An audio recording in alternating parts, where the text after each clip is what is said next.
तो hello guys. तो हम लोग वापस से मौजूद हैं आप लोग के लिए। अब जहाँ हम लोग स्टोरी चालू ख़त्म छोड़ी थी उसी बीच फिर वहीं से चालू किया जाएगा। चलिए बढ़ते हैं स्टोरी की तरफ, देखते हैं कि क्या चल रहा है आगे की स्टोरी में हमें क्या देखने को मिलता है। तो मैं अपने हेडफोन लगा लेता हूँ और शुरू करते हैं बिना किसी बकचोदी के।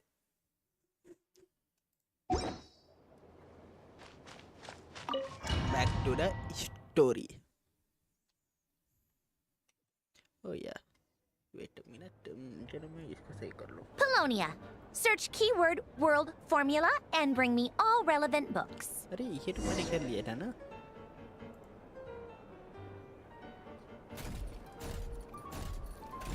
इसको फिर से पूरा खेलना पड़ेगा मेरे ख्याल से। मैं स्किप करूँगा इसको। इसमें क्या कहते हैं, ये वाला था कि ये वाला था, मे भी सर ये वाला था। हाँ मिल गया।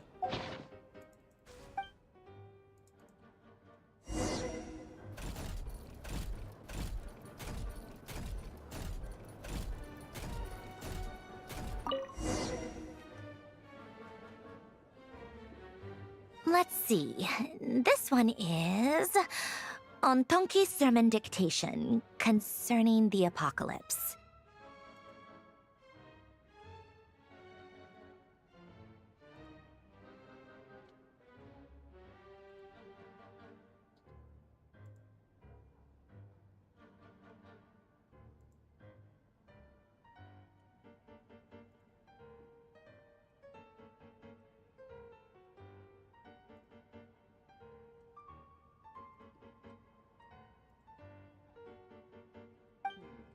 I believe that I never imagined humans. The sparks of variable descender. Dottore likely captured the traveler because where does this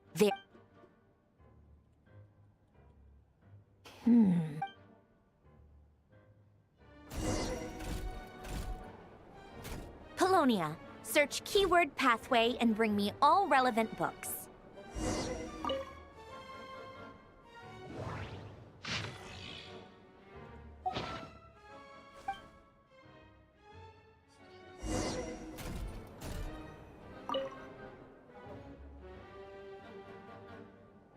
Otonki sermon dictation. Observe and so it's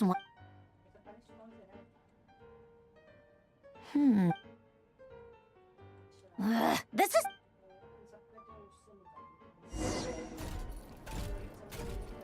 Polonia. Search keyword tree model and bring me all relevant books.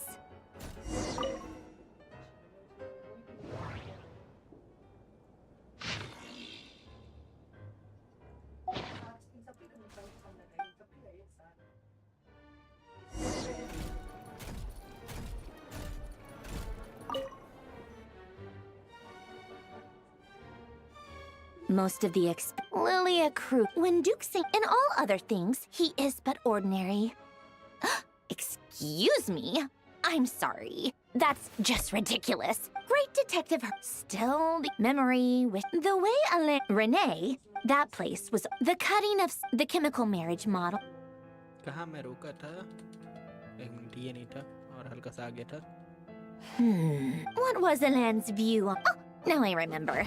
Alain's old Renee seemed. Yep, my subordinate. Some of Alain. He'd come to think of it. Renee's world formula was filled with. As for Alain. It's been. What? He created that procedure to save this world. He died. Did you really never take a close look at Renee's the very thought of. You once asked.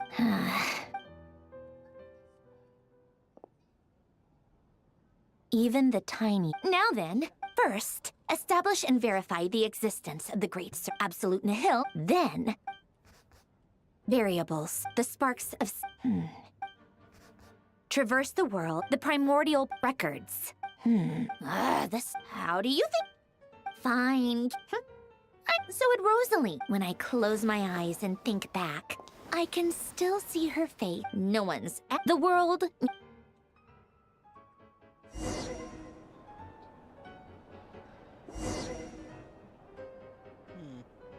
Tracing the footstep of past tea time. तो T लेके आना पड़ेगा।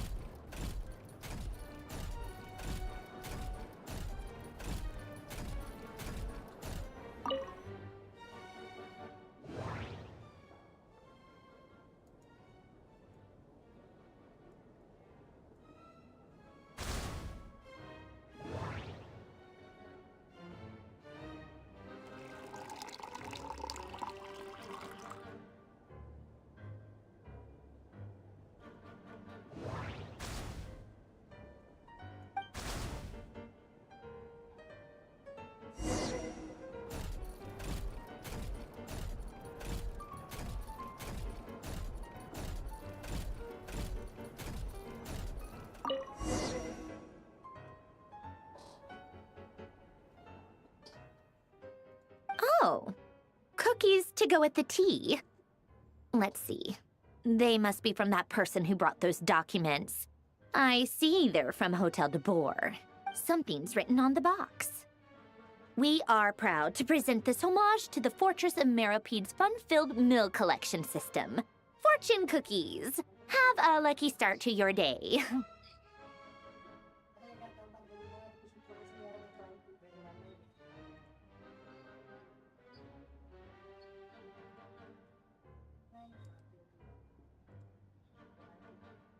एक minute.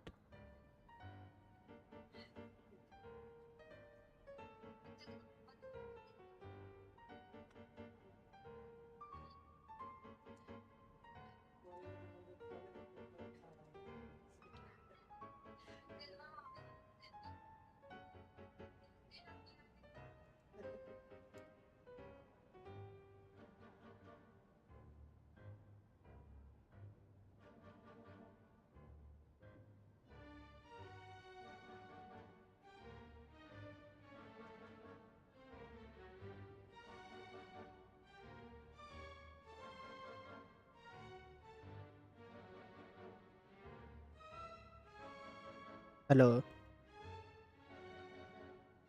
Hello.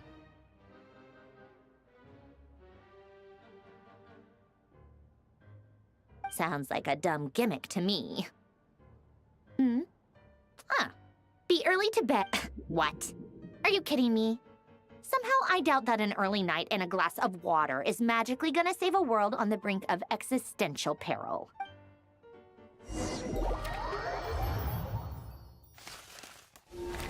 Harley।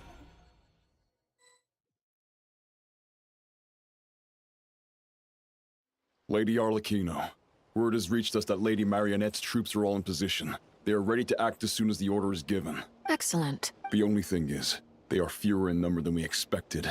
It looks like many of them must have lost their lives at the hand of the monsters released by the Doctor. Can't be helped. Allow them to join our ranks, and keep in contact. As you wish.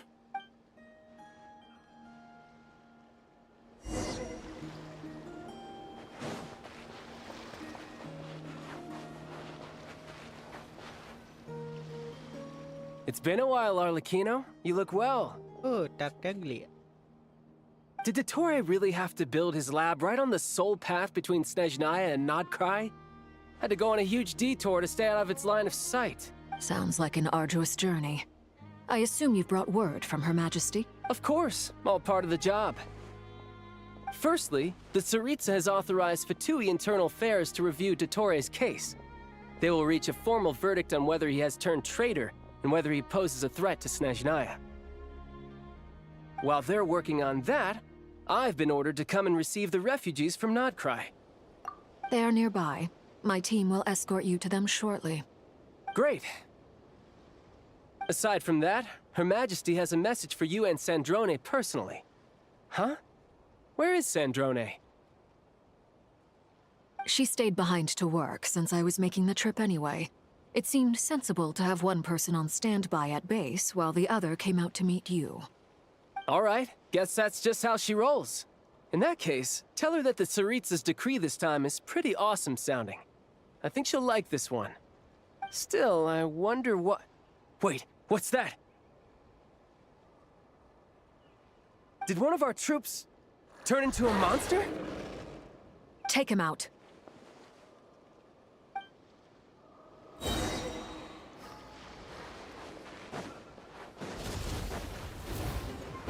Overruled!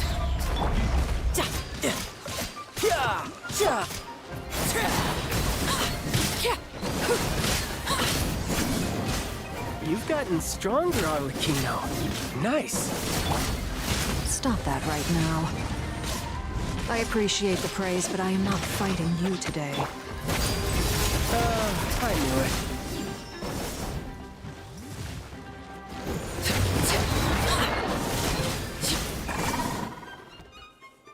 I can't believe it. He was a living, breathing human one moment, and the next... Another fine piece of work by our dear colleague, I'm afraid. What in the world has been going on in Nodkrai? A lot.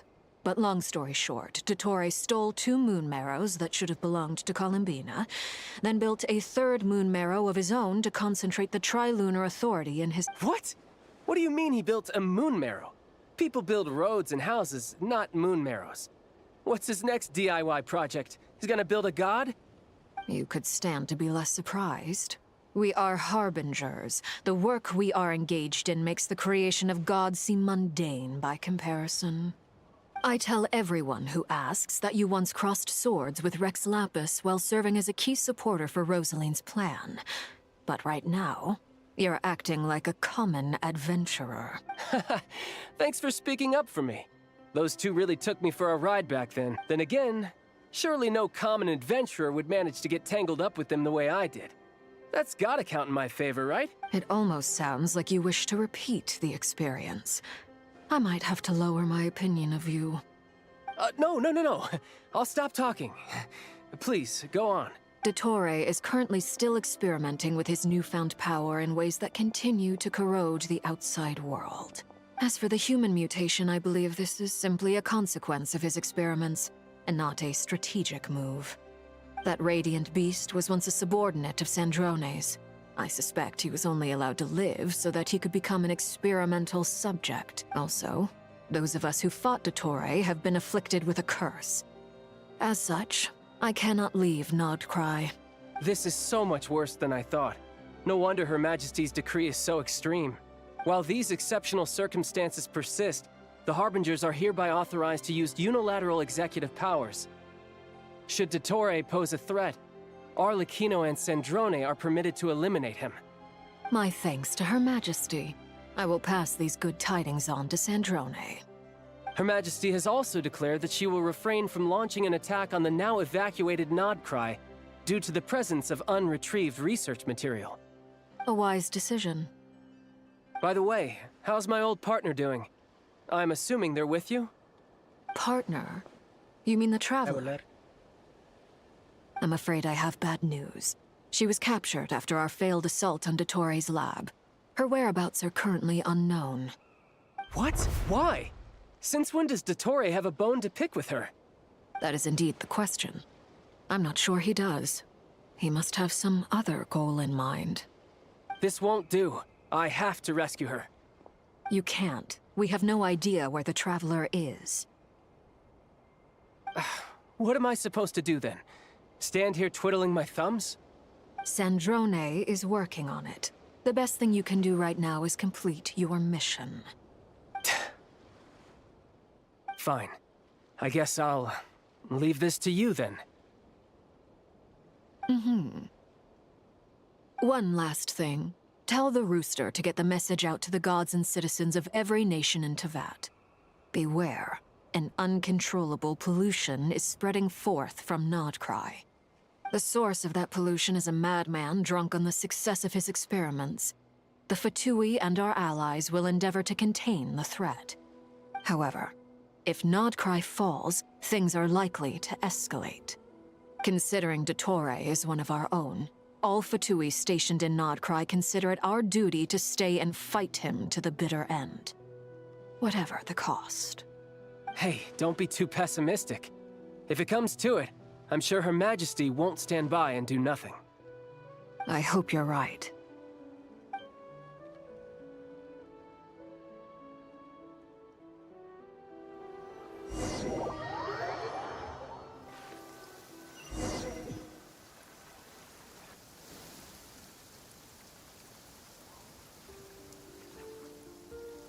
You're right on time.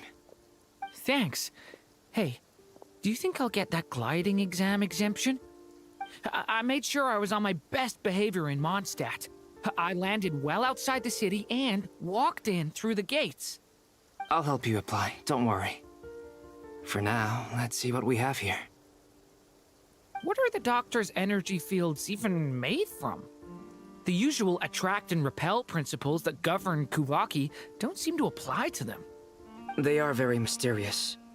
But ultimately, they appear to be comprised of energies from the 3 realms.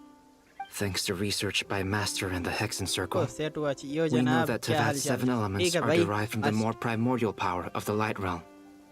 which is antagonistic with the power of the Void Realm. कभी Since you कभी have the किसी का power of message the नहीं आया Dragon यार। Durin within you, I'm sure you can already tell that this energy field contains no abyssal energy. That's true.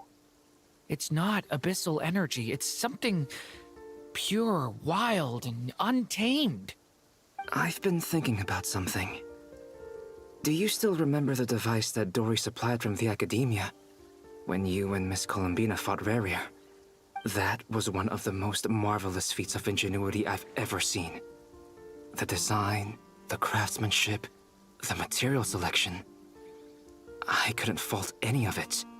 Not to mention the operating principles. Surely the most ingenious feature of all. Dory didn't go into detail on how it functions, but I have a working theory. The clue was that Miss Columbina was somehow able to use the pyro energy that you provided, despite the fact that, as a moon goddess, she should only be able to use light realm energy in principle.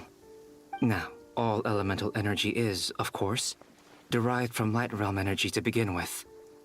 Hence, I suspect that the device works by restoring elemental energy to its original state. This presumes a theoretical model of the seven elements akin to that of light refracted through a prism. इतना सब कुछ नहीं Perhaps होता यार। it is no mere analogy. Maybe there is indeed a prism in this model. I almost wonder if the idea for the device was conceived based on direct observations of said prism. It would explain how such an ironclad design concept was achieved. ओ भाई It is at once a masterwork of engineering and a groundbreaking application of the Academia's latest elemental theories. भाई कसम से कौन है albedo का voice actor यार। इतना खतरनाक खतरनाक टर्म इतनी आसानी से बोलता चला जा रहा है, वो भी प्योर साइंटिस्ट वर्डिंग में। इसी से बहुत अजीब लग रहा है सुनने में। क्या I suspect only Lesser Lord Kusanali herself could have devised such an ambitious technology. But back to the energy field before us. If this is pure light realm energy, its relation to elemental energy is one of integration versus division. Or you could say that the former contains the latter. Could this mean that elemental energy can dilute the power of the light realm? Should we give it a try? We should.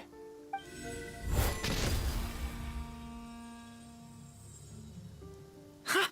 It worked! Clear signs of disruption were detected at the periphery of the energy field. This indicates that elemental energy can disturb or even negate the field. Now you try. All right, here goes. It's working! Switch to abyssal energy and attack again. No surprises there. Abyssal power drains the energy field to a significantly greater extent. I now feel confident in asserting that the energy field is indeed pure light realm energy, and that elemental energy can dilute it. But the energy field is huge. How much elemental energy will it take to neutralize it? We don't have to neutralize it completely. We can try other approaches. That's all for theory. Would you like to continue watching? So you knew I was here. Huh? When did you get here? A while ago. But Albedo sounded like he was working on his thesis defense back there. Back in Sumeru. You can end a person's whole career by interrupting them mid-speech. Very thoughtful of you. I'm truly touched. Could I ask you to lend me a hand? With what? A little test. Try using Animo to unleash a concentrated assault with circular blades, with the goal of breaking through at a singular point. Nice! This time it tore through the field. Tremendous. This is a major breakthrough. Should we go through? We probably shouldn't risk having mutually antagonistic energies in such close proximity. Durin, you stay here and watch the entrance. Hat Guy and I will go in to investigate. Sounds sensible to me. Keep your eyes peeled, Dirk. Don't worry, I got this. You two be careful in there. Just give me the signal if you need help, and I'll dive right in. What do you mean? Signal. It's based on a new alchemical concoction I developed last month. When 2 bottles of it are smashed on the ground together, they emit a blinding burst of light. If it comes to that, remember to shield your eyes with your hat.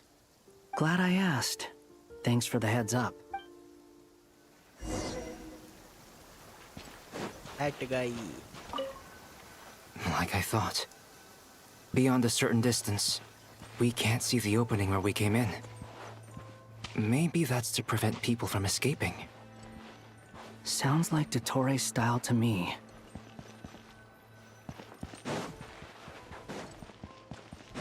Not much has changed. Things are basically the same here as they were before the energy field appeared. They have no heartbeats and they're not breathing. We can only assume they're dead.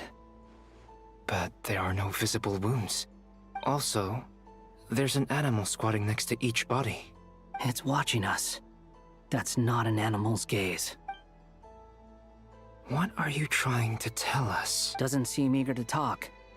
I guess maybe it's just an animal after all. Let's keep looking around.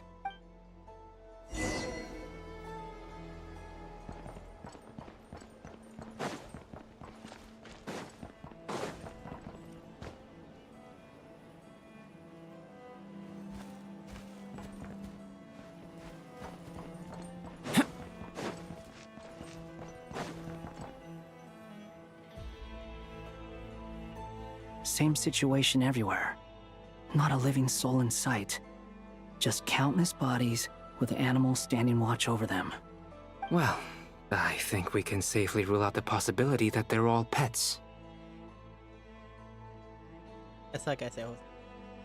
Is skirting around the topic your way of showing consideration for other people's feelings?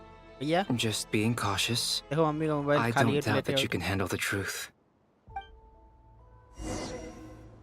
Mummy गई उधर ना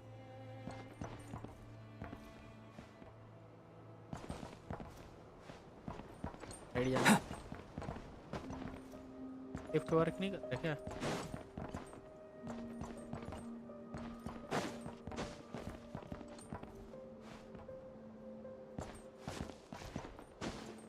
यहाँ से चढ़ना है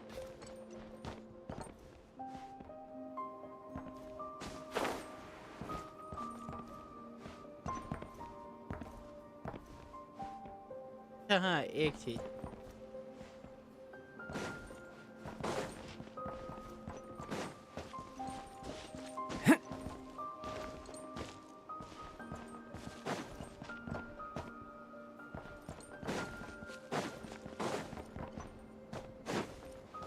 Careful. Please. Help us. Please. Over there, I hear a voice.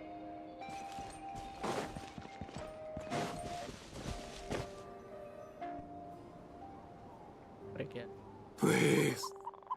Help us. Please. What happened here? I don't know. Suddenly, everyone collapsed. Then my line of sight got lower. I still have some of my senses left. I gotta get out of here.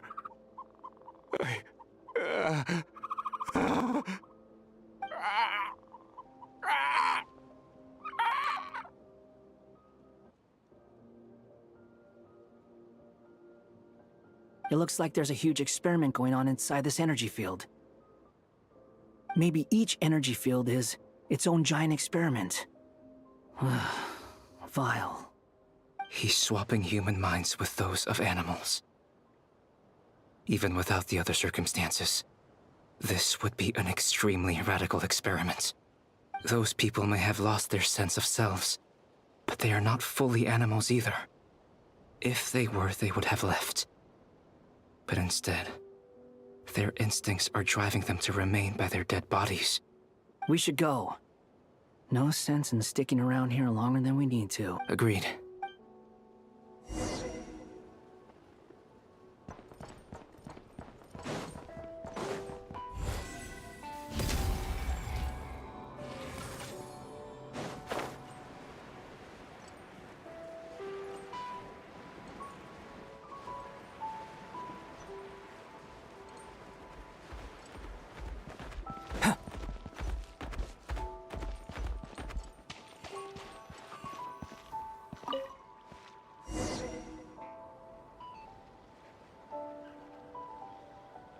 you're back!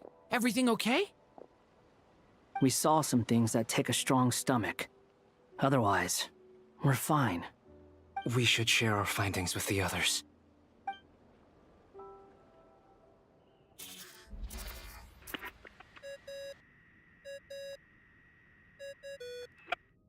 Yes? Who is it? Miss Nefer, it's me, Albedo. We found a way to break through the energy fields. With enough control, it's possible to tear them open using elemental energy. Also, we managed to take a look inside. Dottore is carrying out his cruel experiments on an immense scale. Any residents who have failed to evacuate in time will likely meet a grisly end. Sounds like he's living down to our expectations. Might I ask how things are proceeding on your end? I'm just about to get started. I'll be in touch once I have a result. Understood. Stay safe. I will.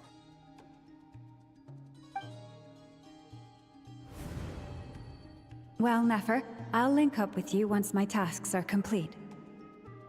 What makes you think I'd need you to do that? I'll need it. And considering the way you approach certain matters, I think you'll be better off with me present.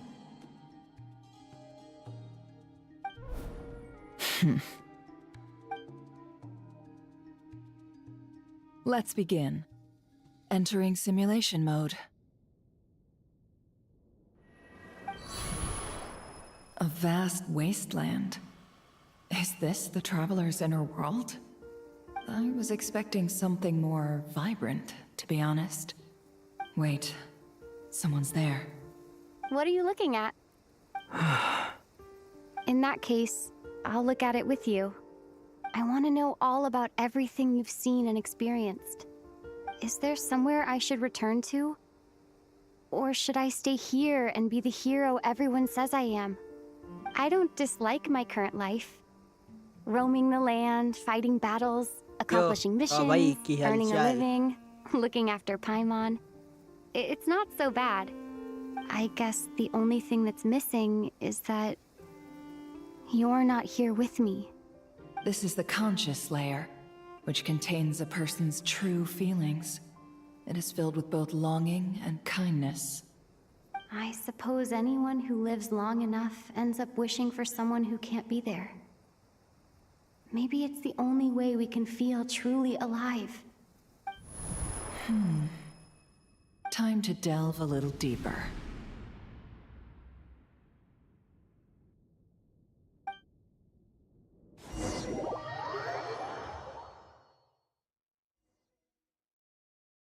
Nasha Town is hardly the optimal choice for a place to live, but it has character and a reasonable population density. What are you trying to say? Oh, don't be nervous. I was just thinking where might make a good starting point for your journey. Perhaps I should send you further afield. Conria, perhaps. Conria ceased to exist long ago. Once again, you fail to understand the possibilities that the Tri-Lune creates. Anything that has existed in the past, I can now recreate. You simply do not wish to see that happen. That might be because you miss your sibling and fear getting answers that you are not ready to learn. But this is not for me to judge. If we are to collaborate, we need to maintain an amicable relationship. In a moment, you will be able to... Oh no. What are you...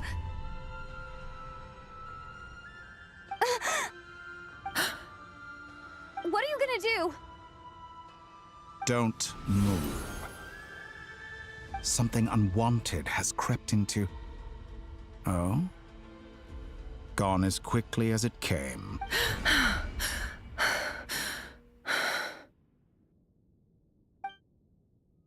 Did you save me? If I hadn't cut the connection, Dottore might have caught you from the other side and destroyed you. This was a good idea, but once is plenty. You were exceptionally brave. Excellent work. Thanks, but now's not the time for that.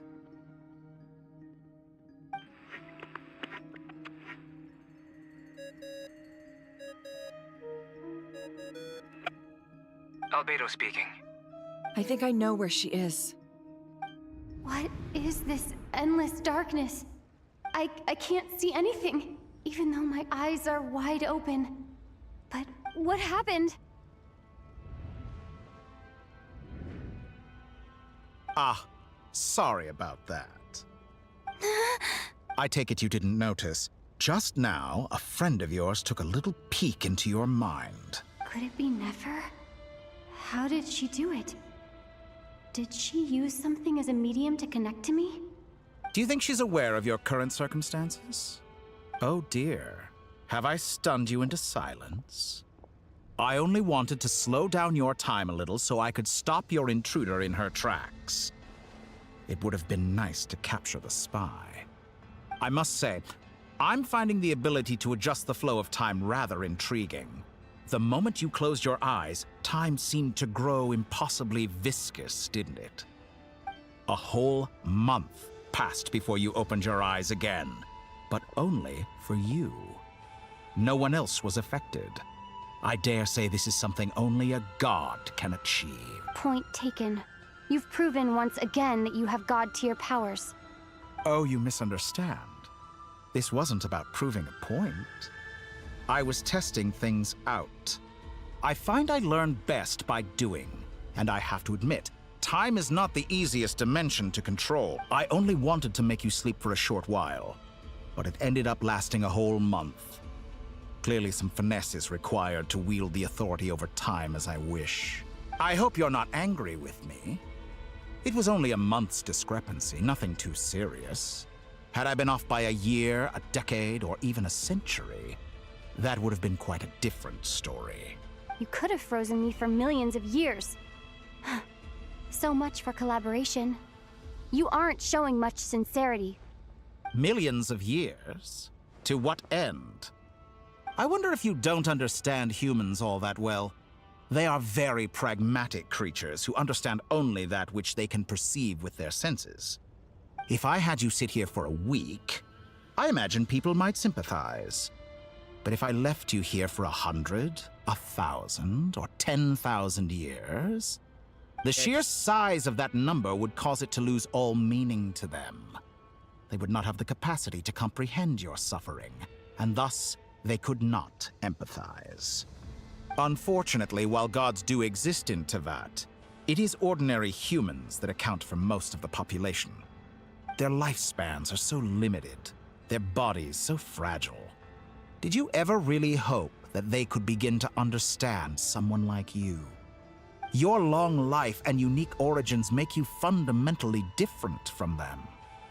How long will it be before they start to treat you like the alien you are? Before you are ostracized, outcast? Alien. Even I feel bad for you sometimes. This world has made you into a slave. So many times you have served its will, and not once have the powers that be ever thought to grant you the one simple thing you wish for. You have been treated most unfairly. I can change that. I will grant you special privileges, and give you back the status you rightly deserve as a descender.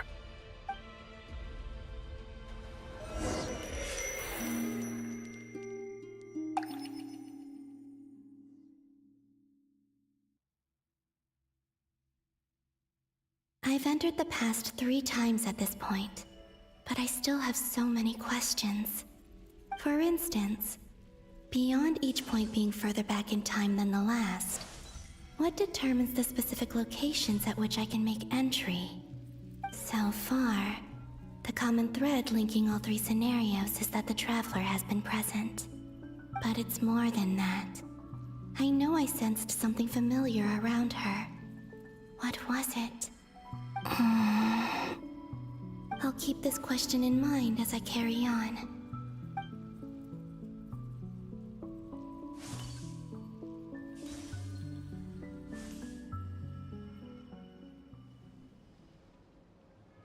Humans, you never change. Always trying to use powers You neither comprehend nor control. This looks like Star Sand Shoal. Was this before Rerir regained his physical form?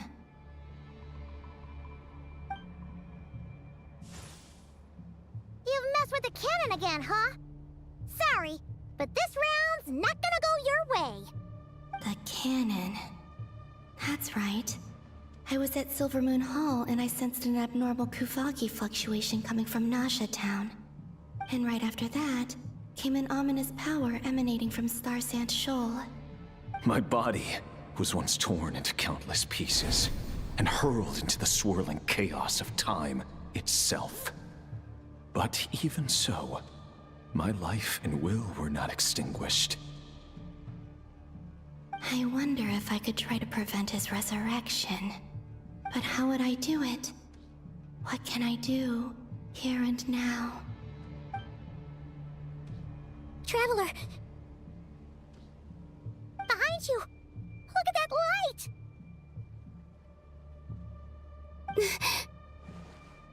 No, I won't make it in time. She's using the Kuvaki shield like I taught her. Is she gonna use it to block the cannon's beam? She's strong. I'm sure she can manage. But the force released when the beam impacts the shield might lead to collateral damage. EC Island. The Frost Moon Scions will be exposed to lethal levels of Kuvaki. A question, if I may. Kind Miss Columbina.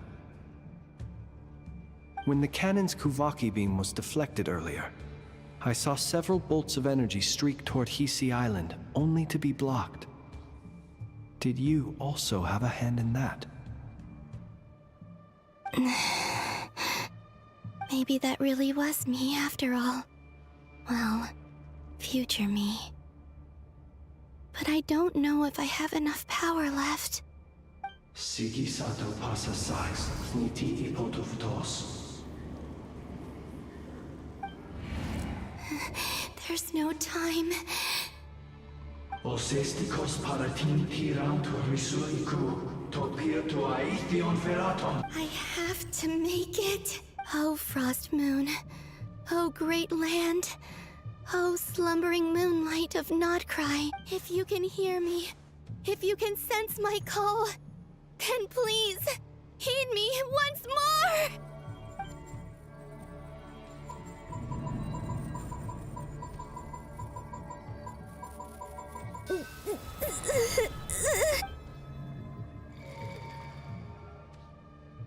Did it work?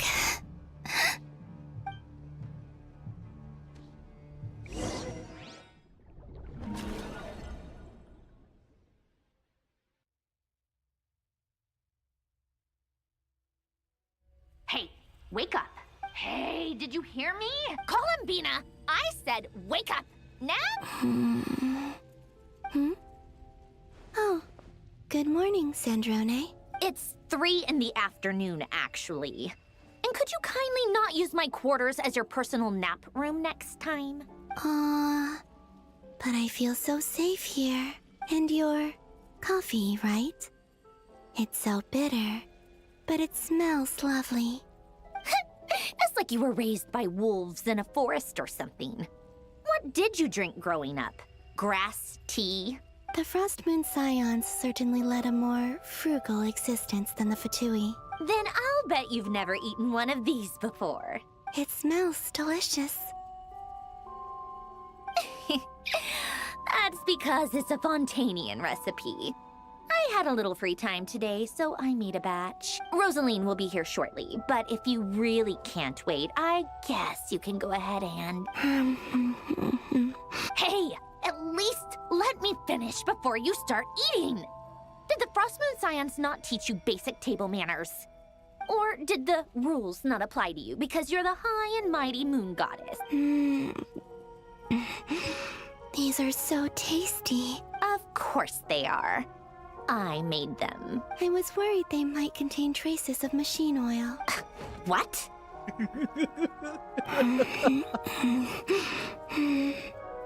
You know, there's something I've always wanted to ask you. did you leave your old home and join the Fatui? I mean, I'm sure their food was awful. But there's gotta be more to it than that. Well, life there didn't go quite how I imagined. What were you expecting? You're a god. Your followers are gonna make some demands of you, right? Surely you can just answer a few prayers here and there in return for the free food and drink.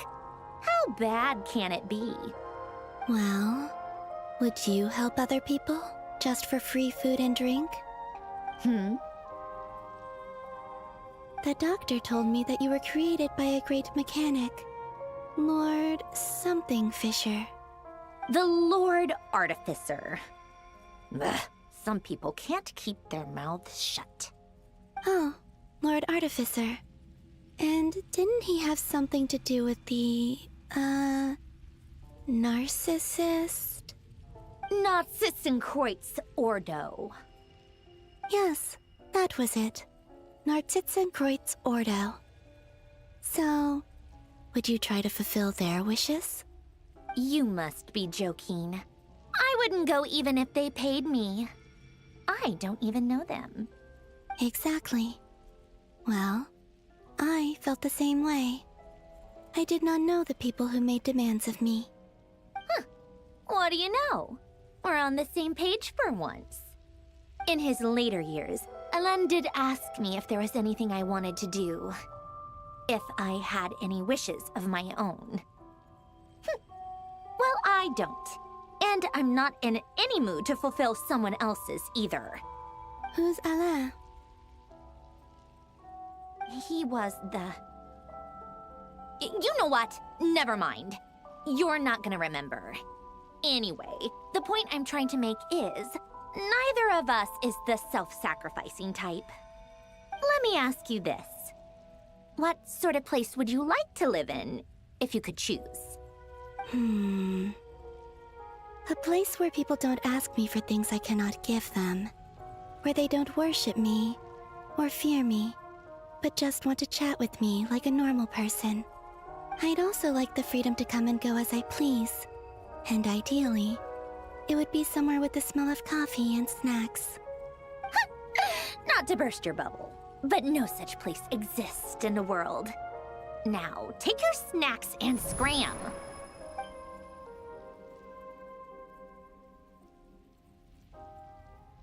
Did I pass out? Of course. I'm back here again. I dreamed of events from my past. Sandrone. Traveler. I miss you all so much. Back there. I guess I managed to harness all the Kuvaki energy on Hisi Island. But how did I do it?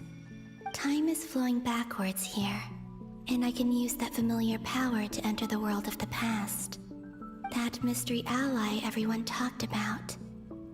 It was me all along. I can sense that there isn't much more power remaining up ahead. What lies at the end of all of this? Will time keep flowing into the past? And will I ever find my way back?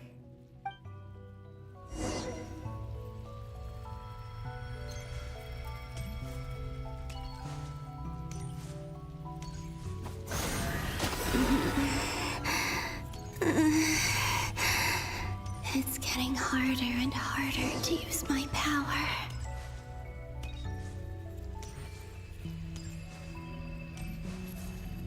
I'm no match for the Abyss in this state.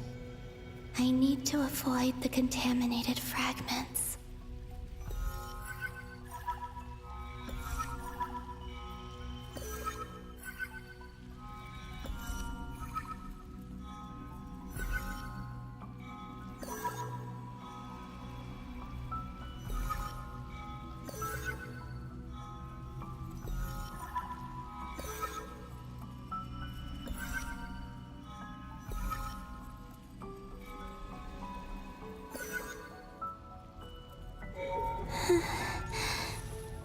Time to go.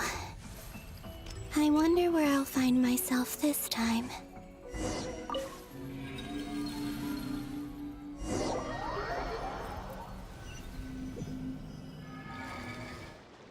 The Final Night Cemetery. This is where Flint's is based. Or not! How are we supposed to read through this many files? Difficult, yes, but it is also our most efficient option. Seems like they're searching for information. Oh, I remember. Flint and Varga talked about some files on the Wild Hunt. Was this my doing too? To expose the true intentions of this Rarir, we need to dive into Notcry's history. Are my actions changing the past? Or are they simply completing a process? Is all of this inevitable? Or am I the one making these decisions? If I choose not to help them now, will it change how things turn out? Hope we don't land on our heads then. They're my friends. I can't not help them.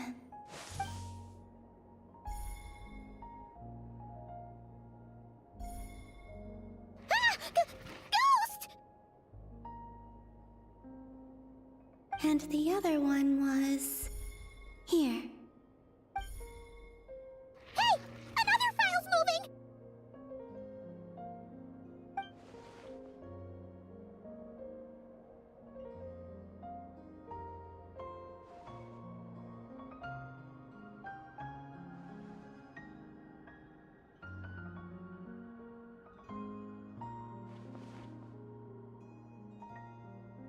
That should do it.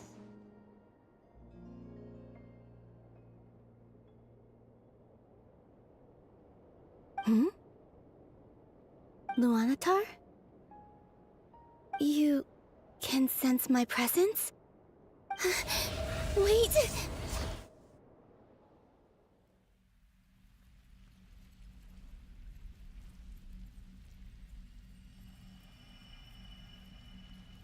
Luanatar. So she's that familiar presence I've been sensing all along. She's always been by the Traveler's side. That explains why the Traveler has been there each time I've entered the past. But why Luanatar? Is it because she has a connection to me as the Moon Goddess's familiar? If so, why not any other Kuhenki? That's...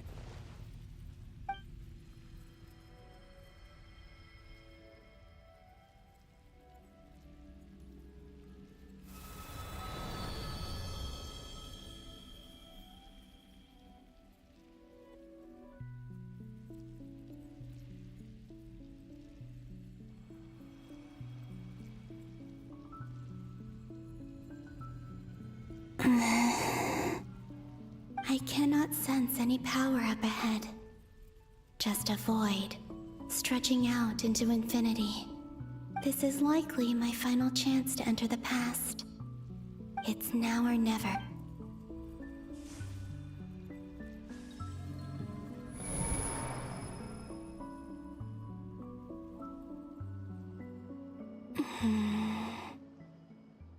Hisi Island? How far back in time is this? Where's Luanatar? I can't sense her presence this time.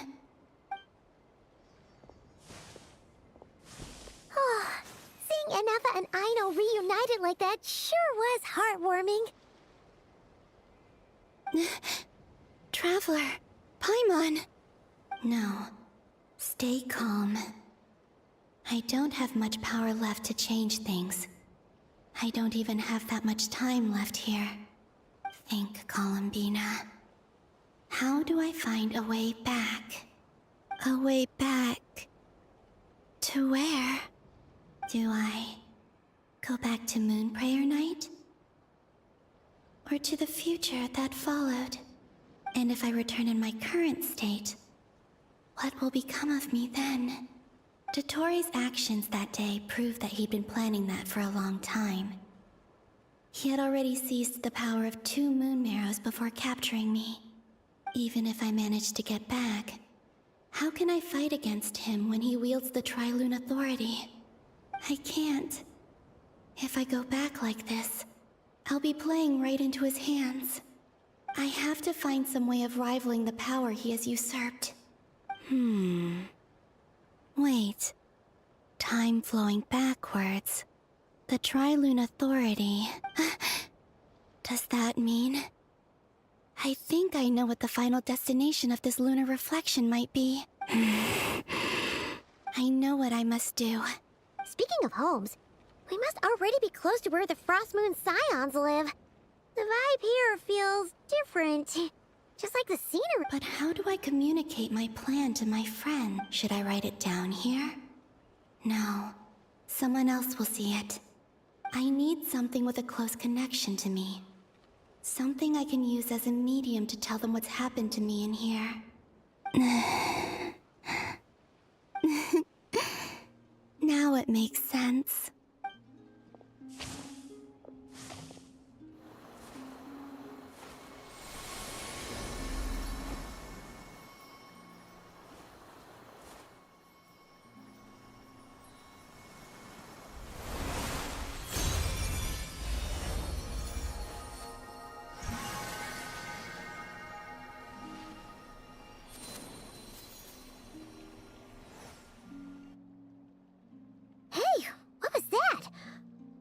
Some sort of breeze blew by, and then the petals suddenly turned into... It was I who brought Luanatar into being. I gave up a piece of my own soul to create her. That's why I could sense a familiar power from the moment I entered this space. It also explains why she's been present in every past location that I've entered. Because we have a deep connection. Hey there! What's your name? And the reason why there are no more gates to the past after this point is that Luanatar hadn't been born then. No wonder I sensed the trace of a blessing when we first met. But I still didn't recognize the soul hidden within you. Back then, I was just a little lost dove. I had yet to become Columbina Hyposelenia. Go on now. We've got stuff to do. Best you find someone else to hang out with. Hey, you scared it off. I'll be counting on you. Remember to stay by the traveler's side, guide her, and help her in my stead. Oh, and bring her to the garden where the moon prayer blossoms grow. There's a little lost dove there who will need her help.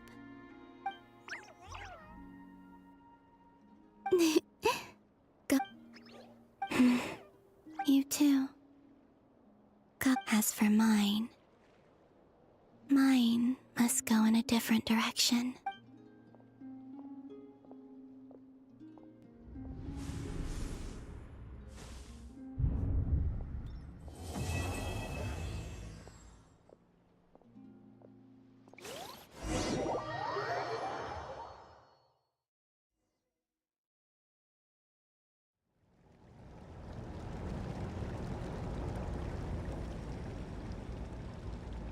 How would you like to experience the thrill of never being held accountable for your actions?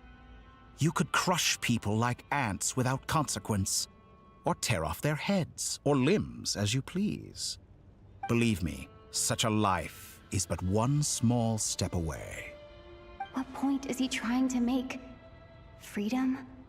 But the freedom to kill? To do evil and get away with it?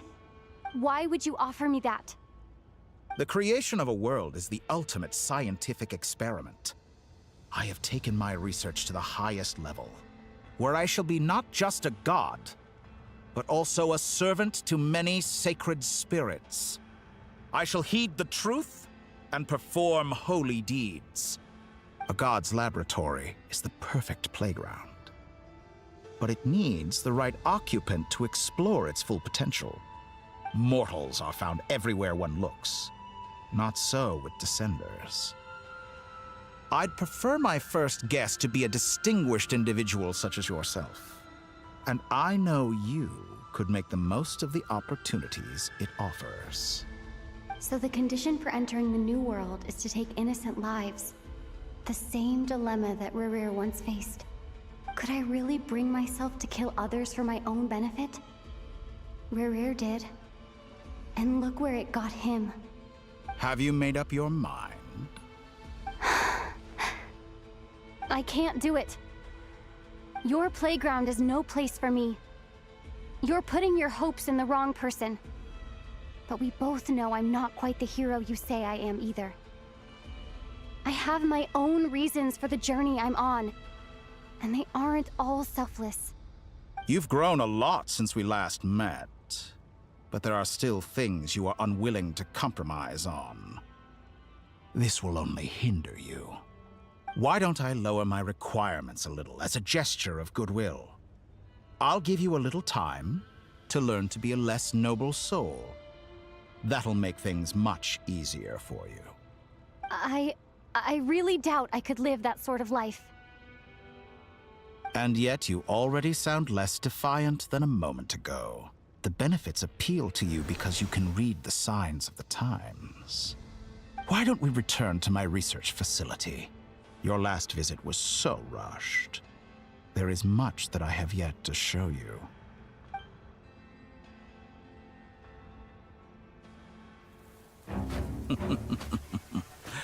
Now to that question, Heroes don't attack from behind. Guess I'm no hero. This is most disappointing.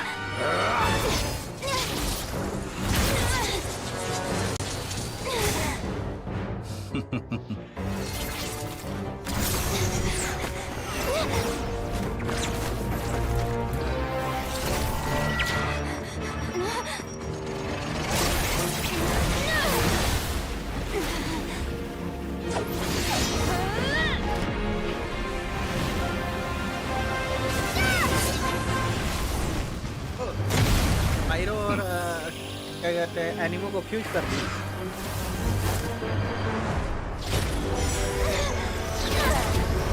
Gravitational pull. Now then.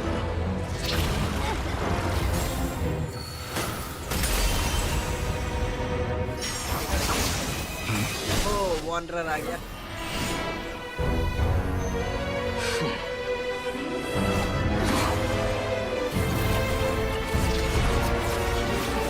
Entry कैसे लिया ये? A new face. Interesting.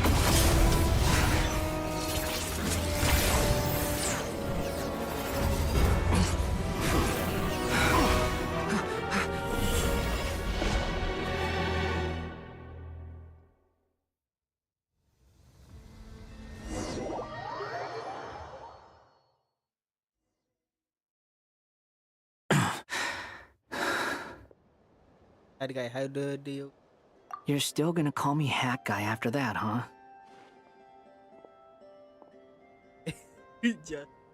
I didn't see anyone else in there who needed saving.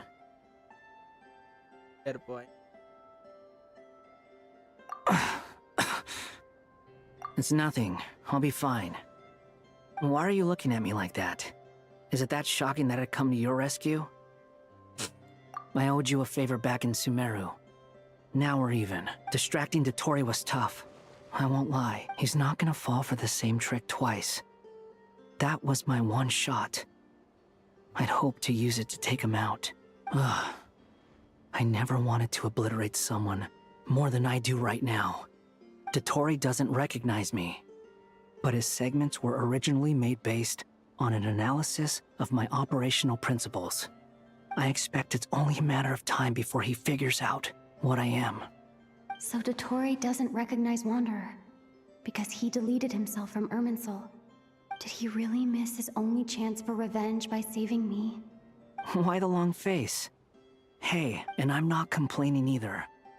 Rescuing you and killing Dotori are equally important goals.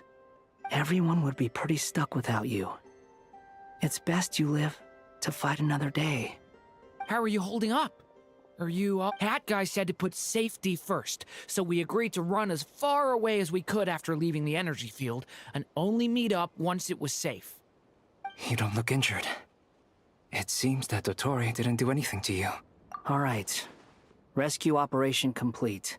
There's a lot more work to be done before this is over.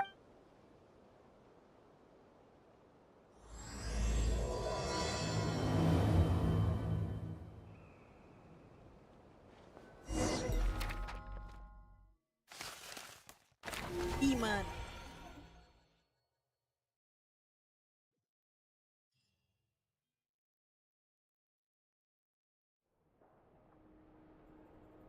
Understood. I will bear the Tsaritsa's decree, and I don't see what's so awesome about it, though. Does he really think everyone else is as immature as him? I'm not stooping to Tartaglia's level. I thought you might say that. How's your progress? Quite promising, actually. That alchemist Albedo gave me a few ideas. Remember how I asked you to look up some files for me? That stuff on the Nachtschützenkreuz Institute. René de Petrichor and Jakob Ingold. Alain Guillotin despised René's theories and methods, but he never managed to come up with better alternatives either. So I adopted some of René's ideas. I thought Alain was like a father to you. He and René were mortal enemies, were they not? And what would you say if Linny and his friends one day learned something useful from someone you utterly detested? I would applaud them for it. That would mean that they have surpassed me. For all we know, Alain Guillotin might have thought the same thing. Not that it matters, though. He's dead, and I'm alive. So it's my call to make. Once you die, it doesn't matter how great you were in life. Only the living get to decide what happens next. Hey, come on out. They're back. Huh?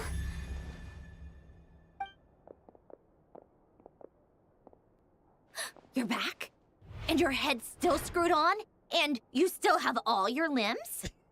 What does it look like? Way to keep your composure, madam. Excuse you. I am perfectly composed. Glad you're okay. Yes, it's a huge relief. Worry? Oh, yeah, right. You think we, the Fatui, were worried about you? We were worried sick. Hey! The Traveler and I were already friends. You are free to join this mission in whatever capacity you please. Much like your tea parties. It's a laugh a minute with you guys. I must say, I was quite surprised when Mr. Albedo told me he would need no additional aid. We discussed this on our way back as well. I am rarely so unequivocal, but in this case, we had full confidence in Hat Guy. He said he knew what he was doing. Albedo and I pretty much had to just wait outside on standby. Meanwhile, Hat Guy broke into the energy field and rescued the Traveler solo. You didn't have to mention that. Well, I'm thoroughly impressed. You are a force to be reckoned with, Hat Guy. Is she back? Is she really back? Traveler! It's really you! Oh, thank goodness! Paimon missed you so much! You can finally breathe easy, Paimon. It's great to have you back in one piece! Oh, Paimon's been having nightmares the whole time you were gone! Look at them. You know, once you reach my age, there's nothing better than watching a misty-eyed reunion between friends. It's nothing. Same goes when you get to my age, too. I bet Ino and Anefa would be tearing up as well if they were here.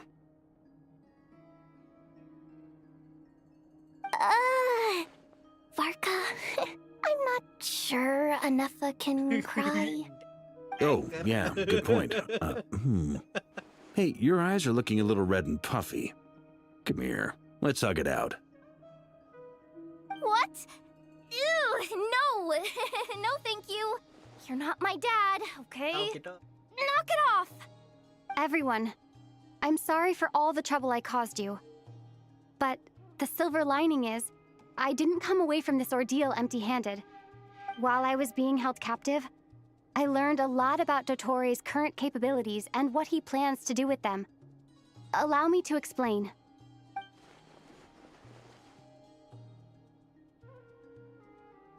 The three moon goddesses were even more powerful than we imagined. No wonder Dottore believes himself to be equal to the gods. Maybe even superior. Utter blasphemy. While everyone was gone, Nefer and I made an interesting discovery. And I believe Miss Sandrone has something to share too. Ma'am, perhaps you could do the honors?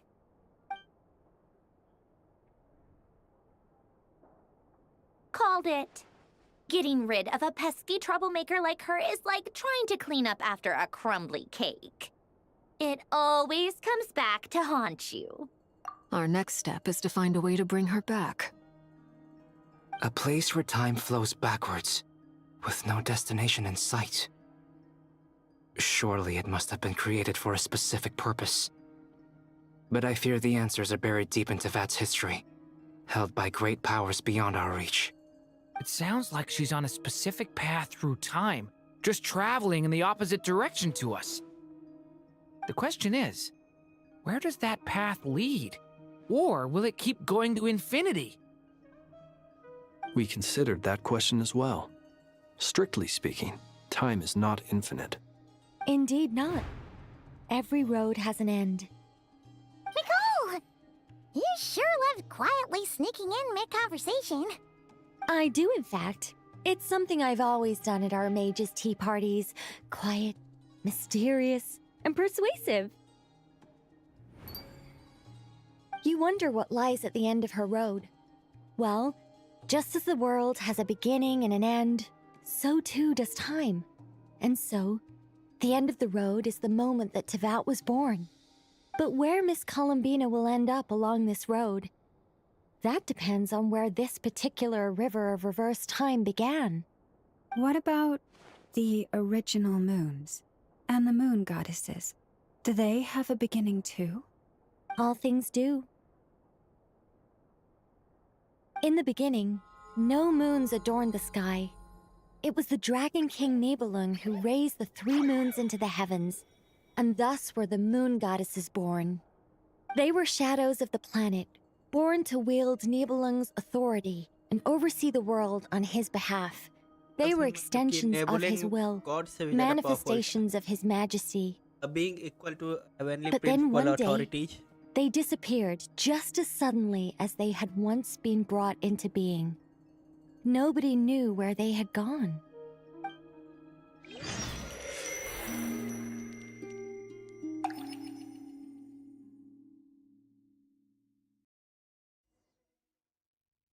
Like I thought, no more paths back to reality have emerged since. But how can I be sure that I'm going the right way without scenes from reality to keep me on track? I can't even be sure of how long I've been walking for. The further I travel, the less stable this space becomes. There are even moments where I can sense something that feels like abyssal energy. They can just materialize out of thin air. I have to keep my wits about me.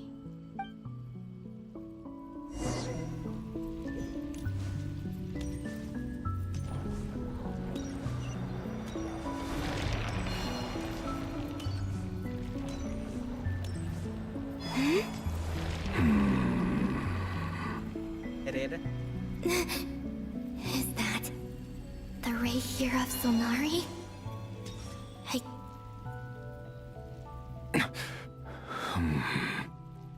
You are the moon goddess. But how? Please, there's no need. I'm not interested in fighting anymore. I find that a little difficult to believe. The way you used my own power against me was... It was a brilliant strategy. And then, in the final moment before I was thrown into this space, I got to see an old friend. Mr. Dainsleif. Right. It was so long ago now. But we were friends once. When I first got here, I was filled with hatred, remorse, and rage. How I cursed and devoured. I tore everything here apart. I was consumed by the desire to leave this place and have my vengeance. But to no avail. This is a place with no exit. This is the second time I've entered this space. Though I have no memory of the first. I was torn to shreds the moment I entered. But this time I survived. It must be partly because of this new body. And partly because of all the Kuvaki I absorbed in Nodcry. Are you the source of the abyssal power in here? Not all of it. Some is from when I first arrived here and tried to destroy everything. But there was already a degree of abyssal power here, before I entered. And like a venomous snake baking in the merciless sun, it tried to slither into my shadow. Tried to? So, you rejected it? Yes. Because after that, the world suddenly became silent for a moment. What do you mean? The voices in my head, they were gone. And then I saw her. Her? Thalindis. My former lover. Never mentioned that she saw a memory of Thalindis leaping into the moon's reflection. More precisely, I saw her afterimage. I'm sure the real her is long gone. She was just an ordinary Conrian. She couldn't have survived here for very long. Anyway, why have you come here? Didn't you know it was a dead end? If I hadn't escaped through the moon gate, my friends would have been in far greater danger. Oh, I see.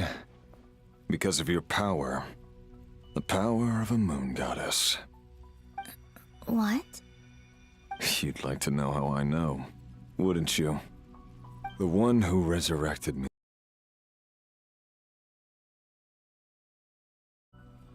I could hear a deep lust for power in his voice. Do you mean... Dottore? Dottore. So that's what he's called. He'd been collecting fragments of my body for a long time. Also that he could resurrect me at the moment of his choosing. I had no interest in his research.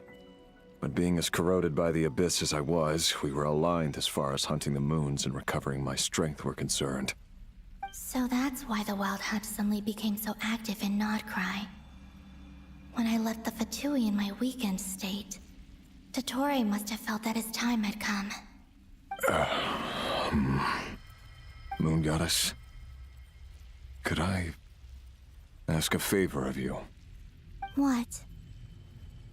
I know this is a lot to ask, especially from someone who tried to kill you. If you refuse, I won't fight it. But this is the only thing I desire now. Nothing else matters. What do you want? I'd like you to take a message to Thalindis for me. Thalindis? But... Yes, she's dead. But like I said, I saw her afterimage. I can sense that some part of her soul remains here. Far, far ahead. Why don't you go and speak to her yourself? I can't. I don't know why, but I can't move freely in this space as you can. All I can see is a glimpse of her, walking away. Just like the moment when I last saw her in life. In return, I will clear these abyssal obstacles for you. No, not in return. I'll clear them for you, whether you want to help me or not. It feels like something I ought to do. Why? Yeah. Why, indeed. I've been asking myself that question a lot recently. Why did I do the things I did? I'm tired of it all. Tired of the person I became. People used me. And then I turned around and started using others. I hurt a lot of people. I think I grew tired of it long ago. But I wouldn't admit it to myself. And ultimately, that's how I ended up here. What do you wish to tell her? All of it. My past. My mistakes. Everything that happened after we were separated. Is it okay if I give her the abridged version? Yeah, I'm sure there's plenty you can skip over. Just tell her the important parts. Whatever. Like the part where you relentlessly tried to kill us? It's up to you. Love demands honesty. But my relationship with Thelindis was built on lies. We hid too much from each other. But after living my whole life in the shadows, I don't want to hide anything anymore. I will do my best.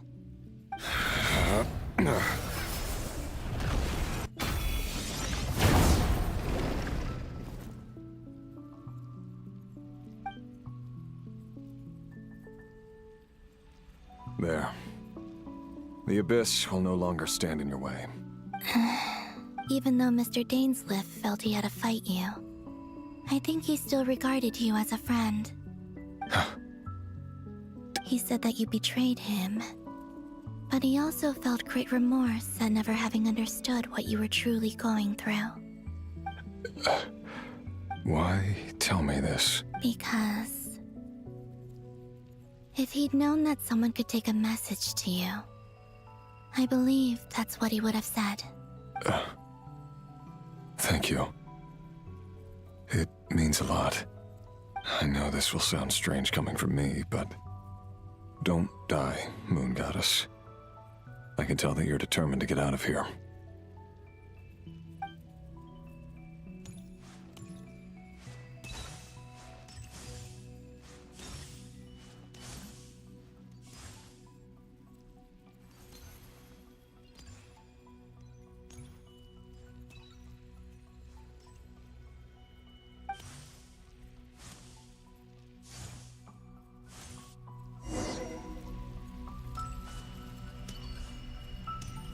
He kept his word. The Abyss is no longer obstructing my path.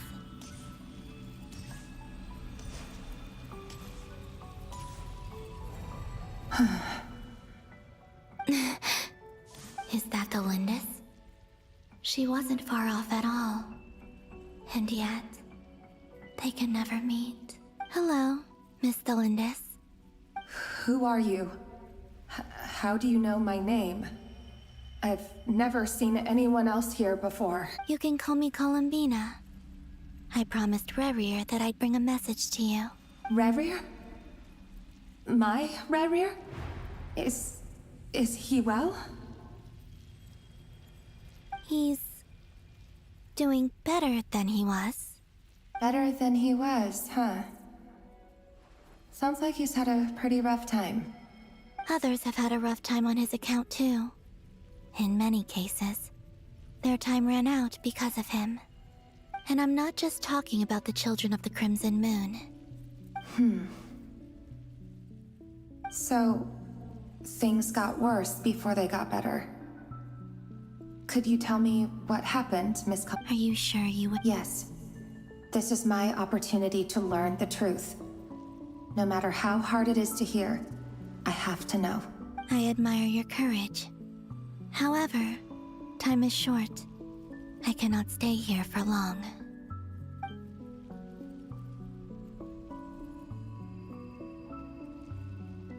Rerir had seeds of hatred in his heart, and many people nursed them for their own ends. On some level, everything he did was to try and find a way to see you again, but in the end, he came to regret his mistakes. He wanted to apologize for hiding his past from you. Beyond that, He did not say specifically what it was he wished to convey to you, but I'm sure that you've always been on his mind. You are what has kept him going over all these years. I'm sorry, Miss Columbina. This is so upsetting. I'm not sure how to put my feelings into words. It's all right. I understand. Well, that's everything from me. Wait. One moment. Time flows backwards here. The road ahead only leads further and further into the past. I know. I intend to reach the end of that road. Without a moon marrow, without the 3 moons' power, you won't make it far. Wait, unless... Are you one of the moon goddesses? You could say that. I see. I often think to myself, if life is like a train ride, why haven't I reached the terminus? Where am I even going? And it's not just me, it's this whole place. Wherever it is, it seems like it's existed forever. It's such a mystery. Where is it going? I must seem so ridiculous. I can't answer these basic questions, and yet I jumped right in here without hesitating, only to be torn apart the moment I entered by powerful energy currents. Only my soul remains now. Thinking back, I was suddenly overcome with fear and terror in that moment. Perhaps I too became bewitched by the abyss. I may have been the leverage it needed to control Rayrir. I used to be a researcher at the Universitas Magistrorum in Conria, researching the iridescent moon's marrow. Eventually, I came to the conclusion that time in here flows in reverse. Rayrir was one of the Finster King's retainers. With me, he was in an impossible position. It plagued him constantly. I wanted to help him escape his lot in life. I wanted him to be happy, so I thought I'd use this place to return to the past. At the time, I thought I could just go back to the day that the Finster King first found the prince. It was only after meeting the prince that the Finster King started going too far with his research into the abyss. That was the day all of our woes began. I thought I could stop the king from ever meeting him and solve everything. I couldn't kill the Finster King himself, so I had to find another way to save Rayrir. That's why I wanted to go back, to kill the person who had brought new possibilities to our realm. I'm sure it was a futile endeavor, but the abyss probably enhances the basest human desires. So I naively hoped I could change everything, but I was simply too weak. Like a speck of dust against the whole universe. Look at me. I didn't even survive the journey here. Not physically, at least. I know I'm never getting out of here, but you're different. You can make it, and I want to help you. I owe you that much. How do you plan to help me? Have you noticed the golden energy that exists here? Based on my past research and my observations since coming here, I believe they carry you forward faster. I can share what I've learned and help you understand the pattern in which this energy appears. I think you just might... Now, I know you will be able to change the past. Also, I've been speculating about where this space ends. The documentation was scanned, but from what I know of the legends about the moons, the oldest ones seem to begin with Nibelung, king of dragonkind. I have no way of verifying any of it by this point. But if it's true, you might be able to reach that era if you keep walking. Understood. Thank you, Miss Thelindis. I'm the one who should be thanking you. If you hadn't entered this realm of everlasting death, what use would my deductions be? Thanks to you, they have some meaning. About Rayrir, I'm so sorry. For everything. It wasn't your fault. That's not true. Because we both feared bringing trouble upon each other, neither of us ever told the truth. and that dishonesty sealed our fates. But enough about that. I wish you a safe journey, Miss Columbina.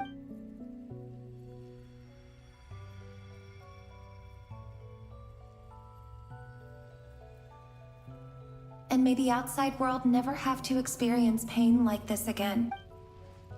Revir, you're there, aren't you? I cannot see you, because you exist in the future. I expect we'll be trapped in this prison of space-time for all eternity. But please, gaze upon the past, and then sit for a while. Let's find a place to sit down together, just like we did when we first met.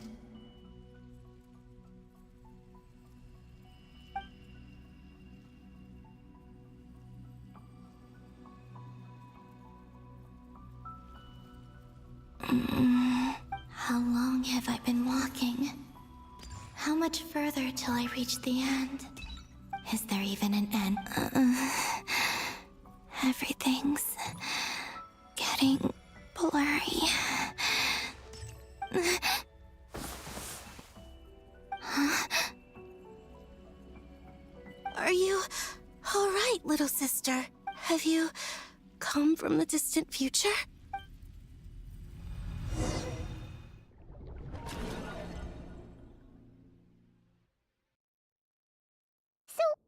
How exactly did the moons just disappear? Shouldn't it be a little harder to get rid of major creations like moons? The world is a vast and ancient place. On a certain scale, all life lasts for but a fleeting moment. Miss Nicole explained that the moon goddesses likely perished in the War of Funerary Flame.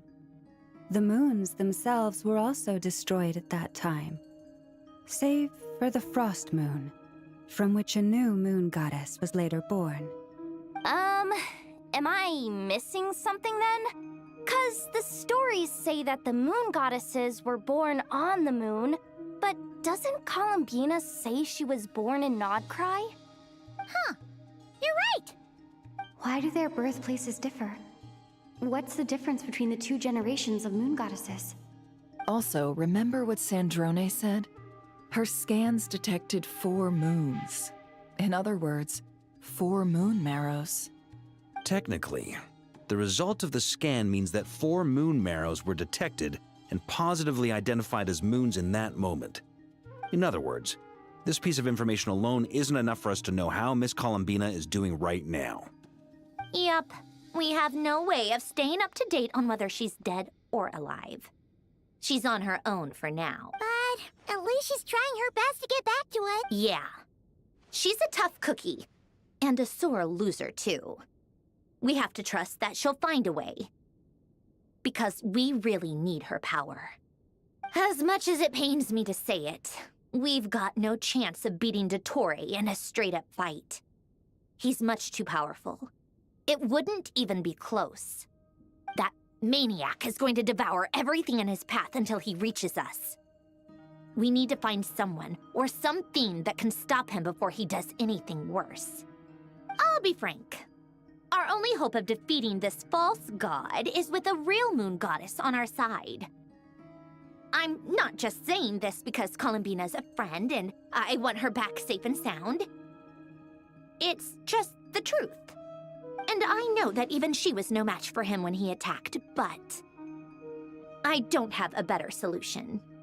We're not giving up on saving her, whether she can defeat Dottore or not. Right. Don't worry, Miss Sandrone. We're all aligned on saving Columbina. No one's trying to argue that we can only justify saving our friend because it will help save the world. This is about multitasking. We want to save both. So, she's more than just a moon goddess to you guys? Absolutely. Duh! She's part of the gang! And you are too, you know. Yes, I know. You don't need to labor the point. I knew that the moment I came running over with my documents that I was part of the in-group. I mean, if Arlecchino can fit in, I certainly can. Anyway, as for how we get Columbina back, I've been working on it constantly. But I think I'm still lacking certain information about the moon. I'd probably get there if I could continue my calculations, but the problem is, I've run out of computing power. Computing power? You mean you need more energy? No, the issue isn't energy, it's processing power. There's so much data to get through that the whole process has just ground to a halt. That's a tricky problem. René de Petrichor of the Nazissenkreuz Ordo once foretold the fate of the world. But I don't know how he did it. My guess is that he used the primordial sea's power. However, that won't work for me. His methodology was vastly different from my own. What's worse, they're incompatible. And, to top it all off, we can't even leave Nodcry.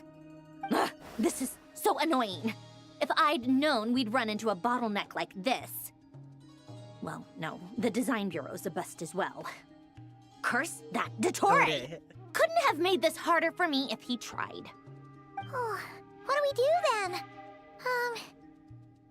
How about we grab a bite to eat and take a break? Maybe something will come to mind after you've cleared your head. You don't get it, do you? I'm trying to calculate the fate of an entire world here. And I need accurate results, not vague prophecies. Where the heck am I gonna find the computing power for that? Ahem. Anyway, time to shelve the discussion on technical difficulties. Being a killjoy isn't very ladylike, after all. Either way, we've done what we can. Rest well, everyone. Remember to let us know if anything new comes. Hat guy? Is he hinting that we should talk outside? Let's go somewhere a little more private.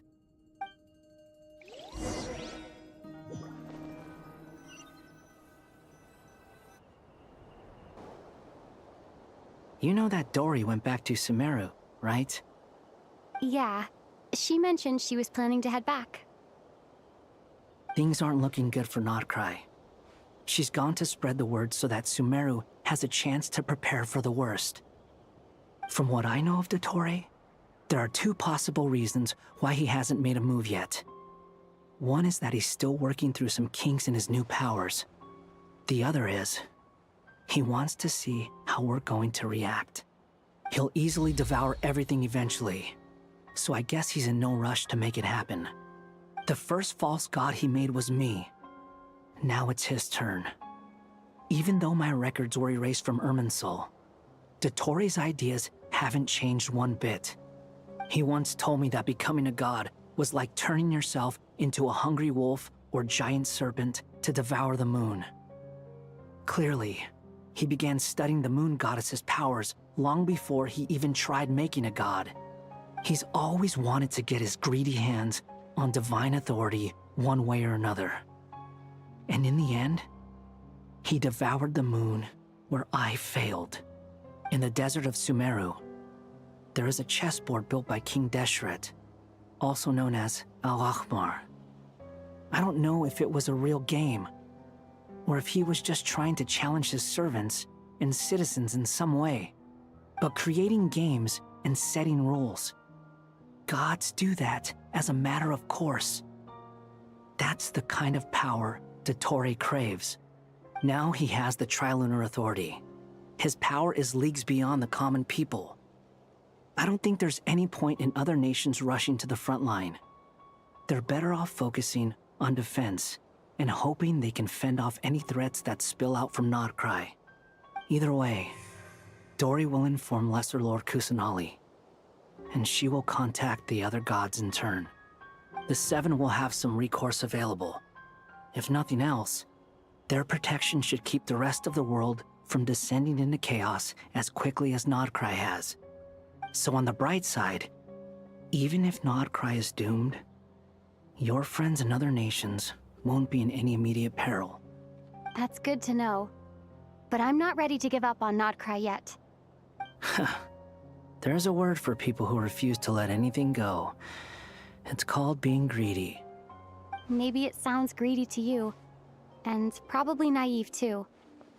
But whatever you call it, that's what gives me the determination to keep fighting. Battles are fleeting, but the will to fight is a long-term commitment. Give up for even a moment, and your resolve will shatter. Why do you always feel the need to do the right thing? No one is born to be a savior. I mean, who's gonna criticize you if you fail or give up? Don't take this the wrong way, but Dottore said something similar to me. I guess the Fatui attracts people who don't believe in saviors. Not necessarily. It's less about belief for me. I just want to know how determined you really are. After all, I don't owe anything to anyone else here. Only you. You look kinda worried. If your arch-nemesis was about to achieve their ultimate goal, I think you might feel a little worried too. That's true. Dottore is about to become an omniscient, omnipotent deity. That's gotta be a bitter pill to swallow. Still, you're calmer than I expected. Obviously. I have to admit that my past self was a reckless fool who misunderstood not only the point of revenge, but how to achieve it. And as much as I want my vengeance, I know I'm not gonna get it by acting alone. If the world's taught me anything, it's to think before I act. Too bad it never taught me any other virtues, though. So, I am going to destroy Dottore, no matter what it takes. So, what's your plan?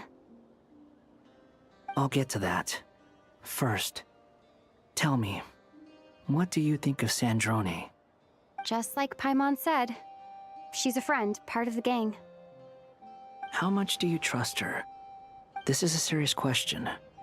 Think carefully before you answer. Although she's with the Fatui, she has her own values, and she's helped us a lot. If nothing else, she's clearly going the extra mile for Columbina. I see no reason not to trust her. If you say so. In that case, the three of us need to talk. I have some thoughts about her computing problem. It can be solved, but it will come with a cost. How much? If I can afford it, I'll cover it. Sometimes your heroism really backs me into a corner. You know that?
थोड़ा बहुत call आ जाता है तो देखना पड़ता है, क्या करोगे।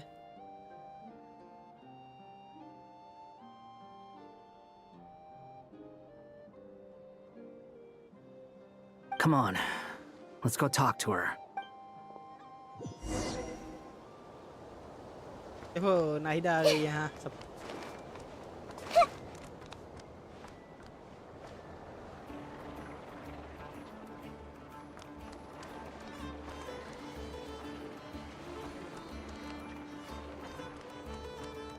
अम्मी जान।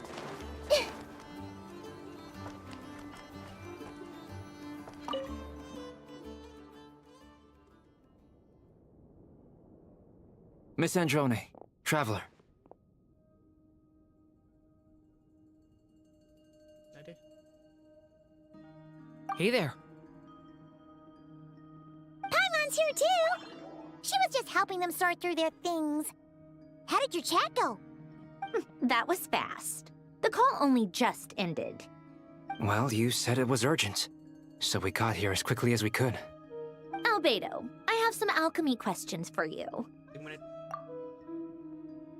एक ले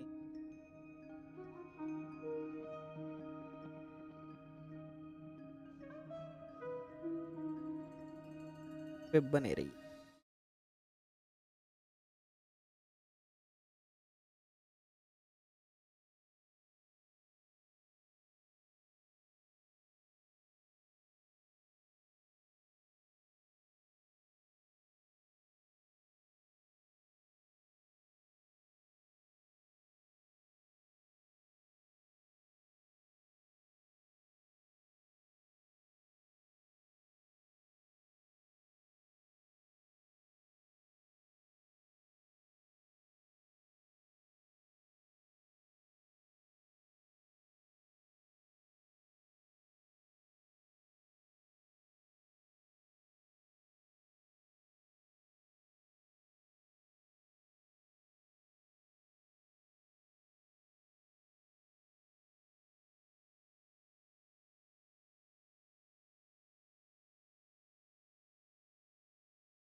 Yo guys, मुन्ना भैया is back.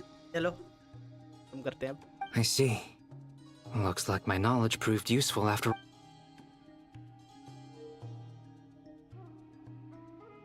If I might ask, what is the end goal for the modified formula you'll be using?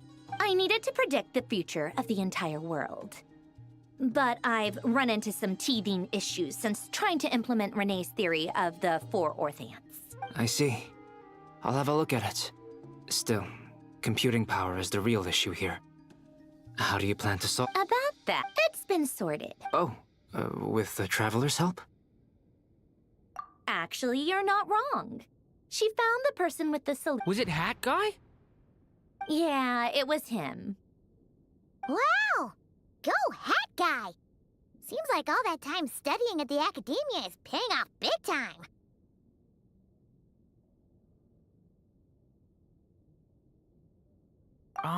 But where is he? Wasn't he the one who asked Albedo and I to come here? Come with me. Hat Guy? What's happened to... Hat Guy! Can you hear us? No response. I guess he's in hibernation. Hat Guy mentioned that he was a puppet.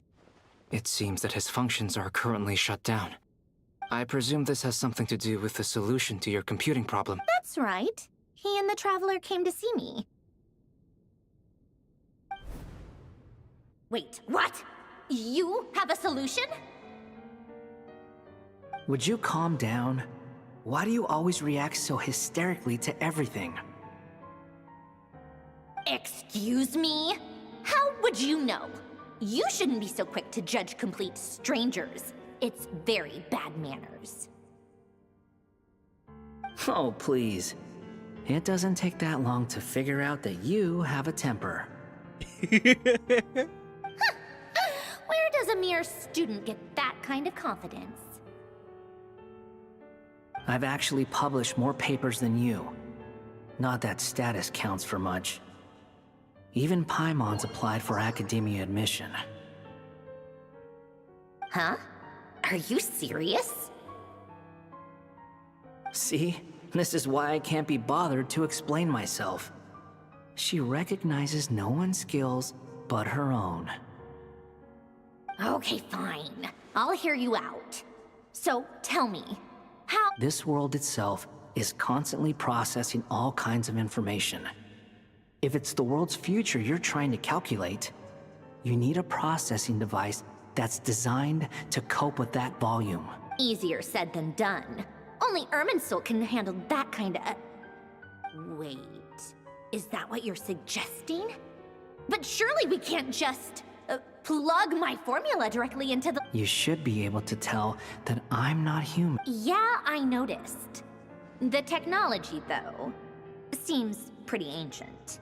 Very different from Fontaine's. It's a completely different system. Conrian, to be precise.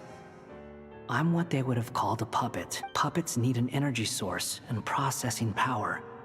The artisans who built them sought out the materials most suited for that purpose. You? Do you mean— The Traveler and I have talked it over. She's willing to vouch for you. So, I'll allow you to borrow my core for your calculations. It was built using wood from a silver-white tree, which makes it a small part of Irminsul.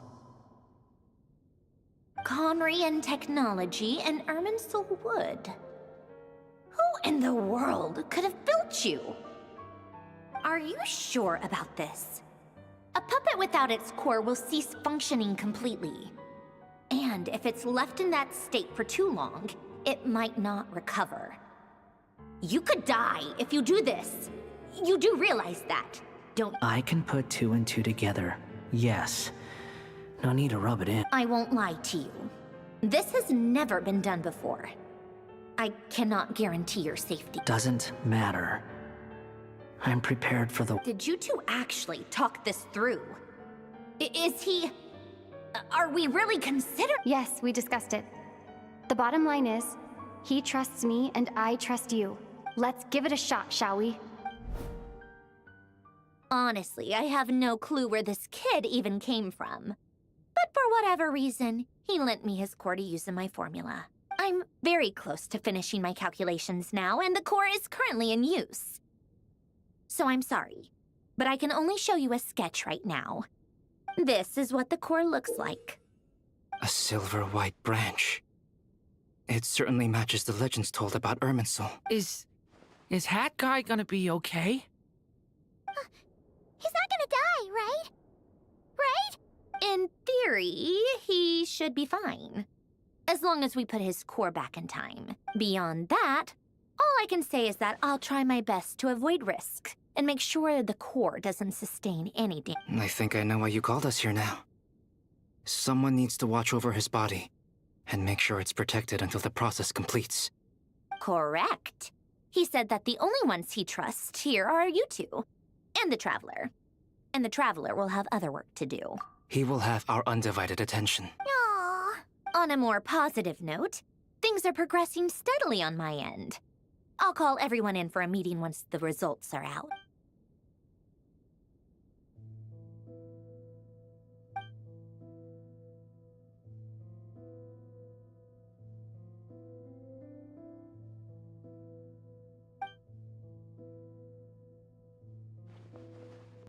The worst case scenario with the core removal is either a system reset or a total loss of function. But I'm not afraid. A quiet death should have been my fate long ago. A core is completely different from a heart. It's like another vital organ entirely.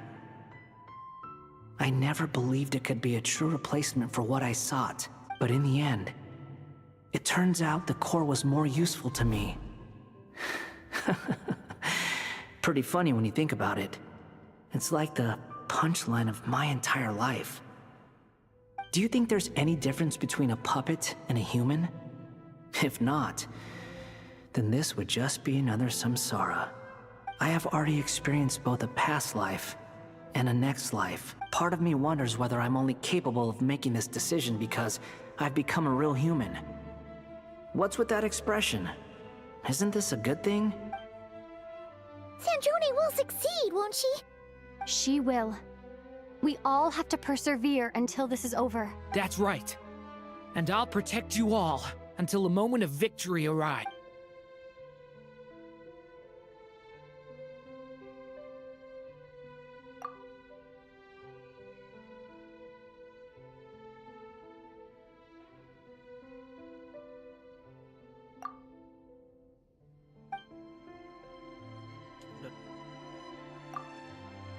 Afford.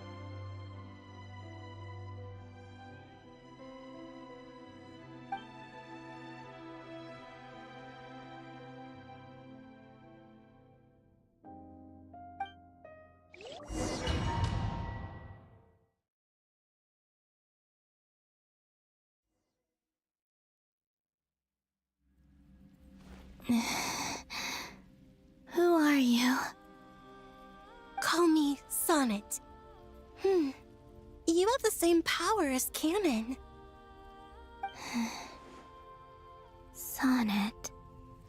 So, you're the goddess of the iridescent moon? Oh, goodness! You recognize me? Well then, what's your name? Columbina. Columbina Hyposelenia. Hyposelenia? What a lovely name. Did you choose it yourself? It was a joint effort between me and my friends. Friends? You mean your friends in the heavens? Huh? Oh, sorry. You must be exhausted. I apologize. Hang in there. Let me introduce you to my older sisters. Do you mean the other two moon goddesses? Arya and Canon? Wow, you sure know a lot. Hey, does that mean that our story goes on into the future? Oh, I guess that wasn't the best question to ask. It's alright. We were prepared for that possibility. You could say we were too prepared. I can't even remember how long my sisters and I have been here by this point. When did you get here? How long has it been? I can't say for sure, but it feels like it's been forever. I see. Are you feeling alright? You look a little unwell. I can hold out a while longer.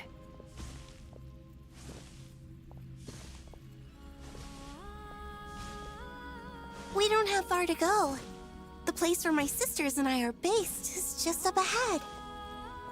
Don't worry, they're both really nice. I'll introduce you. अरे moon goddess से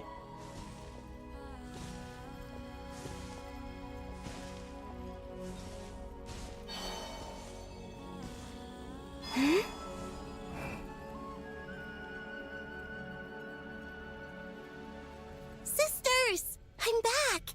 And look who I've brought with me!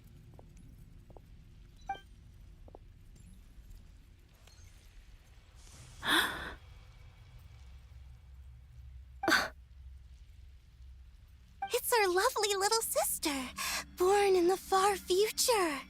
The pleasure is all mine. Allow me to introduce you to Columbina Hyposelenia. This is Arya, the goddess of the eternal moon.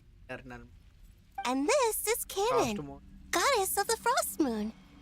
Canon, don't you think Hyposelenia's power is similar to yours? Hello, Columbina.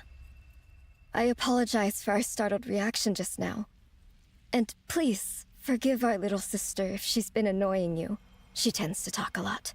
It's fine. You seem shy. Don't worry, Columbina Hyposelenia. No one can hurt you here. Could you tell me where here is?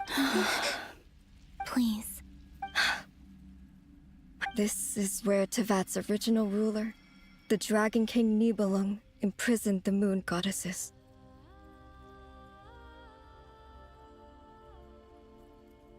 What?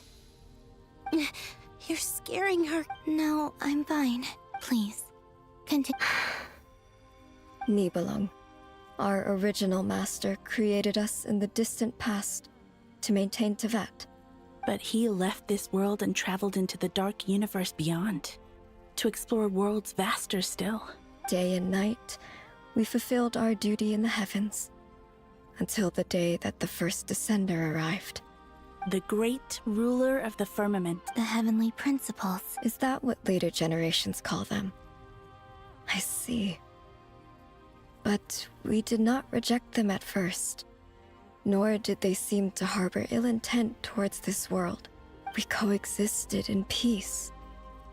They were like a guest in our home. Slowly, however, we came to realize that our guest had a growing desire to change and dominate the world. And you didn't stop it? No. There was an order to the rules they set up that Nibelung never taught us. We wanted to know if this order would bode good or ill for Tevat. All right. Canon and I wanted to know.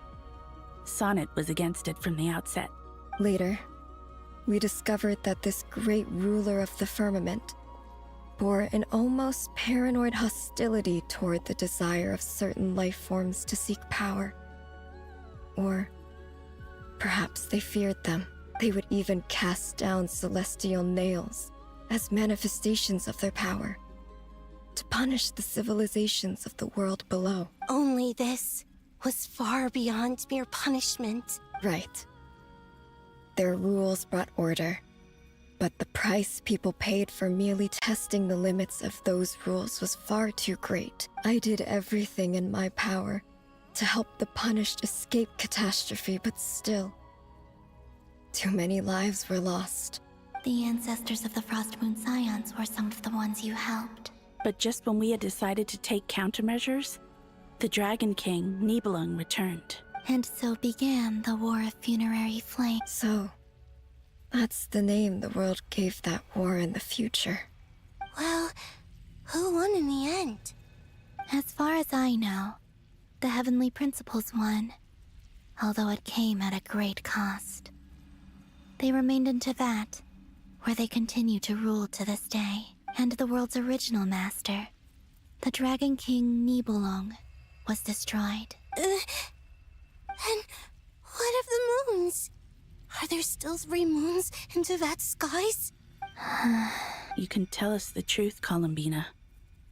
We know we are but remnants of a bygone age. We are prepared for the answer. Only the frost moon remains. But it has been cast beyond the false firmament by the heavenly principles. The eternal and iridescent moons were both shattered during the war. So death finally came for us in the end. Sonnet. But you're still here, aren't you? A moon goddess cannot live without her moon, Columbina. She's right. That's why I began to disappear. Because the frost moon is cut off by the false sky. How much worse it would have been if it were outright destroyed. Our souls may endure within this lunar palace, but if our moons are destroyed, then we shall disappear the moment we depart from it. I'm sorry. There's no need to apologize to us, dear sister. If anything, we owe the world an apology. If only we'd decided to act sooner, rather than arguing amongst ourselves. all the more reason not to spend this time in regret and repentance. Instead, we should focus our efforts on how we might help our future sister. Sorry? Don't you see, Columbina, your story is not yet over. Is that not why you are here?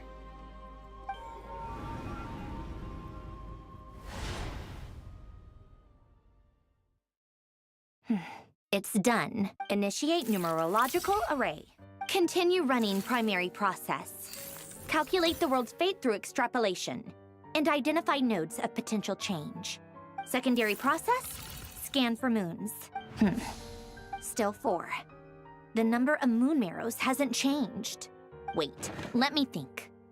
Is it possible that there's something I've been misunderstanding about the moons all along? Variables. Variables in the world. I know where potential variables within the world come from. So what about the moons? Are there any variables there? Like their life or death, for instance. What if being alive or dead makes no difference to a moon? But that's so strange. Even immortal gods can die. Why would the moons alone... Wait! I've got it! If alive or dead is considered a variable, we might have had this wrong the whole time. No one ever said that a moon marrow equals a living moon. We just made that assumption ourselves. Initiate secondary process. Scan again. This time filtering out interfering perimeter. Moon marrow. I don't care if they're natural or artificial. Get them out of my search results! Why? It says 3 moons still exist in Tevat, even after excluding the moon marrows. But we know for a fact that 2 of them are dead. Redo the scan. Narrow the results to living moons and real moons. No, scrap that. Narrow it down to moons that have lunar authority and remain alive. Why? Why is it still 3? What is this, Columbina? Has the world lied to us? Or are you the one pulling the wool over our eyes?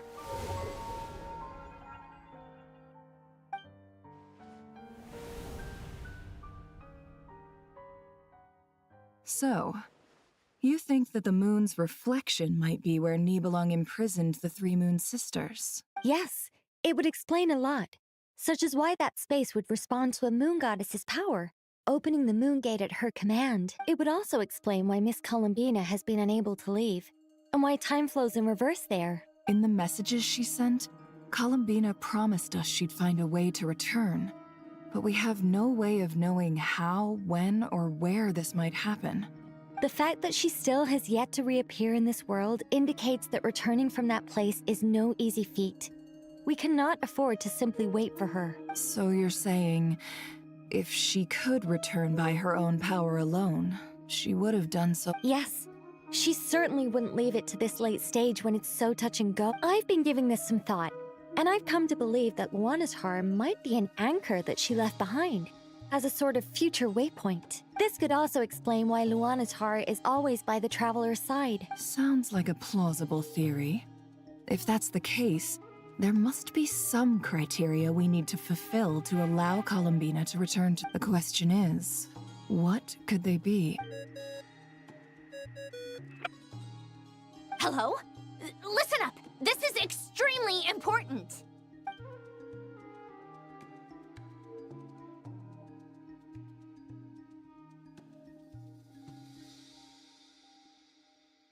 Not only is Columbina alive, but she may well exist in a form unimaginable to us. I'm still unclear on the details, but she's done something truly inconceivable in the past. And the clue to what she's done lies in the moon and Tevat sky. Truly amazing. Oh, I'm so delighted for her. I'm sure we all feel the same. And I'm sure Columbina is ready to get back here and fight by our side. I'll keep my calculations going and try to find some way of coordinating with her. But that's not an excuse for everyone else to slack off, okay? All of you had better keep trying to think of solutions. How can the dead moon still live? And Luanatar...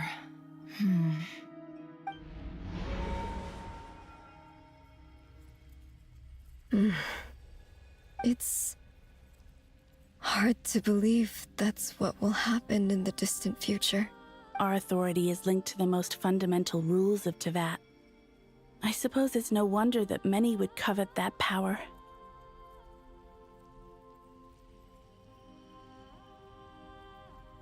I didn't realize that when you said friends, you meant people who live down in Tevat. That's so lovely. I always wanted to go down there and have some fun. Have you ever tried leaving this prison? Of course. Between us, we've tried everything. But no matter where we go, this space will eventually bring us back here. It's like the center of a whirlpool. Everything ultimately converges here, at the moment when Nibelung imprisoned us. In that case, have you tried using any of those pathways that connect this space to the real world? Sorry? What are those? They're passages through which you can make small-scale changes to reality by using Kuvaki. Or am I the only one who can use those passages? Because part of my soul remains in reality. Kuvaki. What is that? You don't know? It's a unique kind of elemental energy found only in Nodcry, the land from which the moons arose. Oh. Well, it's true that the moons first rose up from the part of Tevat you say is called Nodcry. But there is no difference in the elemental energy between there and anywhere else. What? Could you show us some of this Kuvaki? Hyposelenia? Maybe if we see it, it'll make more sense. Okay.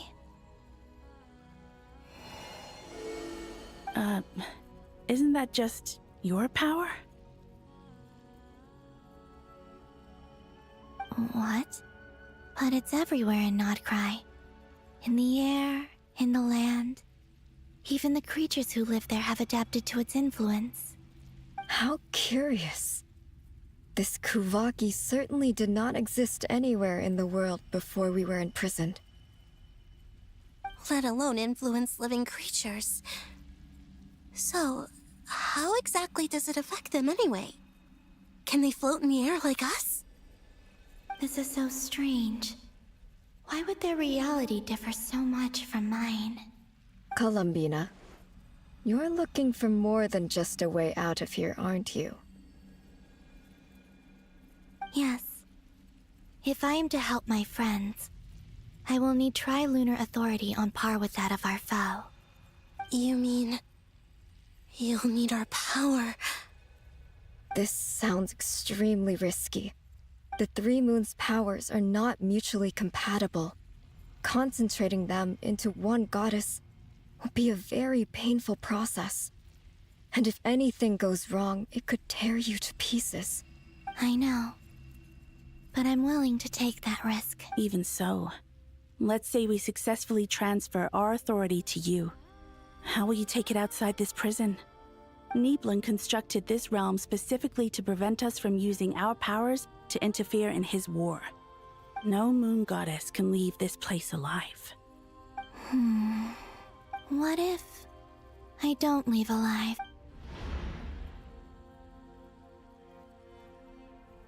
Where do we even start? How are we supposed to figure out what we're meant to do to help Columbina?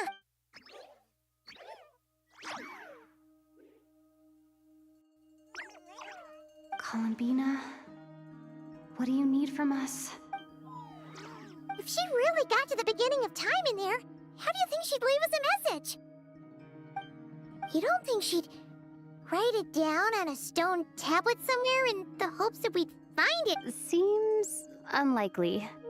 Columbina may not talk a lot, but she thinks deeply about issues like this. Let's review what we know. This is the Columbina who fought alongside us against the Reykir of Solnari, and with whom we celebrated Moon Prayer Night. She knows our personalities, our ways of doing things, even our unique strengths and abilities. So, if she wanted to tell us something from a long, long time ago, what would she do? Oh.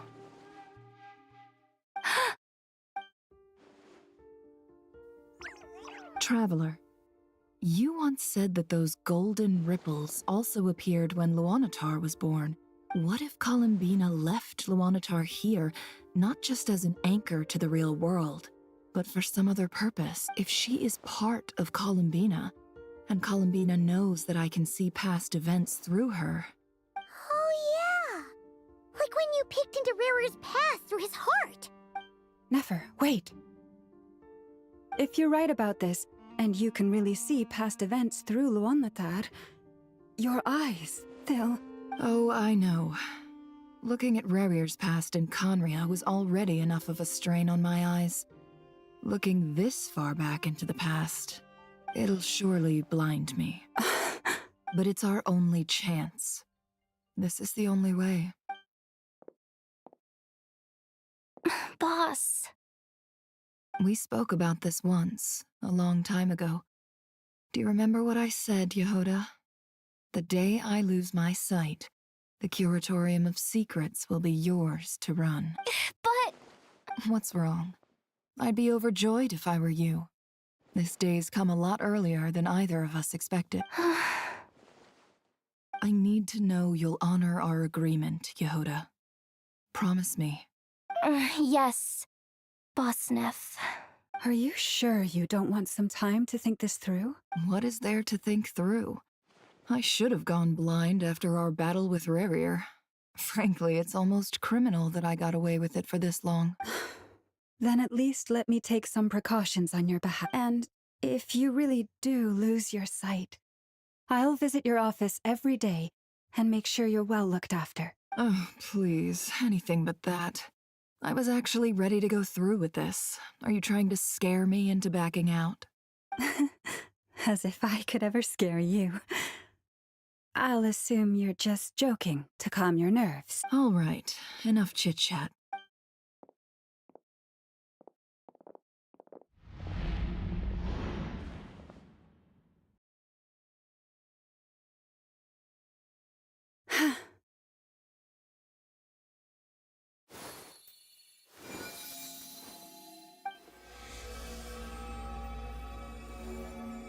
All done. Good. Now give me some space.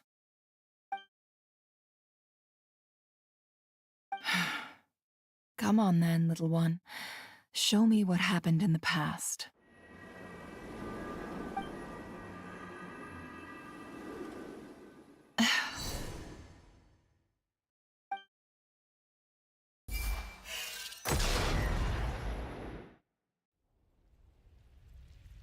Between the Trilunar Authority, Kuvaki, and the sole-surviving moon, the Frost Moon, I think I might know how to get back. But I will need my sister's help. Time to go talk it over with them.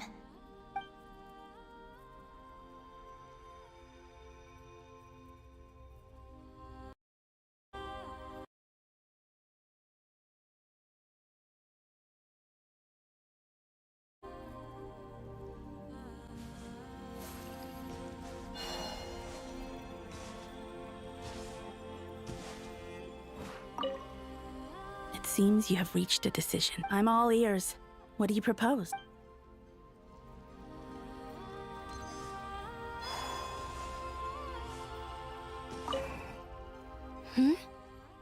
Have you decided what to do?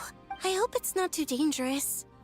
You really scared me when you said that thing about not leaving here alive. Come on.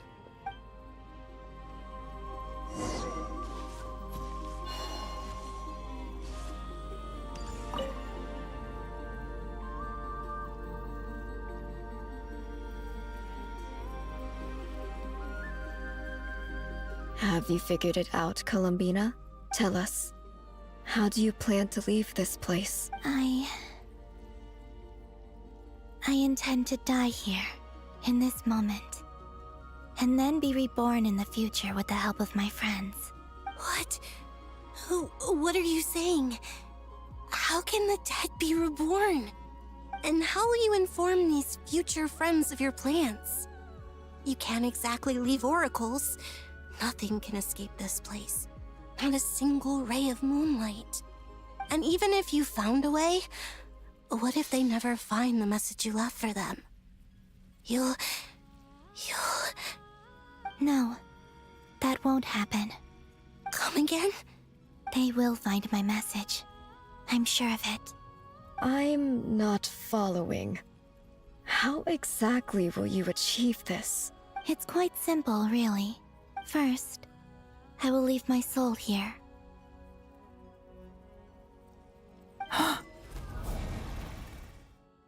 I see it. Your soul? You mean your divinity? Yes. I once left a portion of my soul in the future. One so small that this prison barely noticed anything. In this very moment, she can resonate with my soul across time. When the time comes, I believe that she can serve as an anchor to pull my soul from here back to the future reality. Just as gravity connects the world to the moon. Exactly.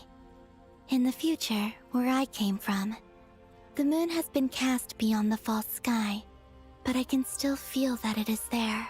In a similar way, I can feel a connection to the soul fragment I left behind even now. My friends can use it to detect my presence. But how do you just leave your soul here? Is that even possible? On my way here, I met an ordinary mortal who entered this place long before I did. Her body is long gone, but her soul remains. And before that, I encountered an old enemy whose entire soul survives here intact, while the power that once corrupted his body has faded away. So, perhaps this space is specifically designed to imprison divinity and authority, but not the physical body. Still, even if your body can escape, would it not just be a lifeless husk without the soul inside? Wait, is that what you meant when you said you wouldn't leave alive? Yes. I shall turn my body into moonlight and pour it over Nodcry. That power shall protect the land and quietly blend into it, awaiting my soul's return in the future. However, I cannot do this on my strength alone. I would need your help to do this. So I'm humbly asking for your assistance. Oh, dear sister, you need not be so formal. As I said before, we are but remnants of a bygone age. You, on the other hand, were born alone in that distant future, and you have walked a long and lonesome road since then. How could I bear to let your story end here in this dungeon? Don't forget, we are your sisters, your family. Arya's right. Actually, I've always wanted a little sister. Can you imagine how it's been for me? Getting nagged by two older sisters all the time. Now, I finally get to be the big sis. And not just that, but I get to help you return to your world, too. How could I say no to that? Sonnet. Canon? I'm sorry. I know this is a bold request. The Frost Moon is rightfully yours, and it remains intact. Oh, no, please. Don't misunderstand me, Columbina. I was just thinking back on the years that the three of us once spent together. You cannot imagine how happy I am to hear of the future world you describe. The Frost Moon Scions, your lovely, kindly friends. For the three of us, whose purpose in life was to maintain the peace in Tevat, it is a great relief to know that the people of this world live in such an abundant future. If your plan can save them, and save not cry, I will gladly give you all that I can. Besides, the three of us have been together since the day we were born. I could never abandon them to live on alone without them. Canon. Still, I do have one question I would like to ask you before we proceed. Certainly. What is it? Why do you cover your eyes? Yeah, I was curious about that too. But it seemed personal, so I didn't want to intrude. There was a time when I refused to look upon the world. I believed it was full of nothing but lies and falsehoods. I wished to hide my feelings, seal my heart, until I could return to my true home. I see. Perhaps that decision saved you from ever having to see the false sky again. But at the same time, you likely missed out on many true and precious things, like the smiles on your friends' faces. Promise me this, Columbina. When you return to the future, open your eyes, take a look at the world around you, and see your friends. I'm sure that you know this already, given that you long to return, but that is your true home. Give me your hand, Columbina. Arya, Sonnet, you too. Okay. All right.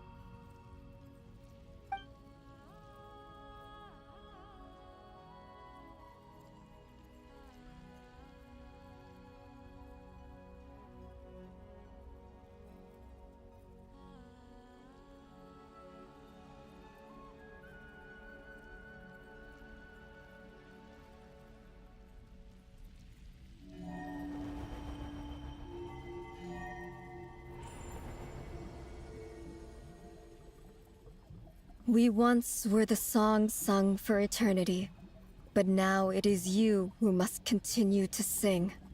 We once were the tides in the great river of time, but now we subside, and you arise. We were the messengers of madness and inspiration. But now, the lies have faded, and your truth must endure. We are souls awaiting the sun. You must return to be with those who smile when they see your face.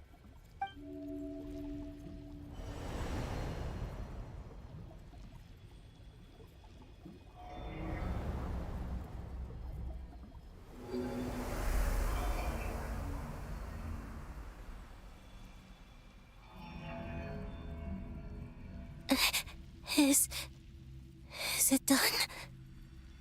Yes. We have transferred the authority over all 3 moons to Columbina Hyposelenia.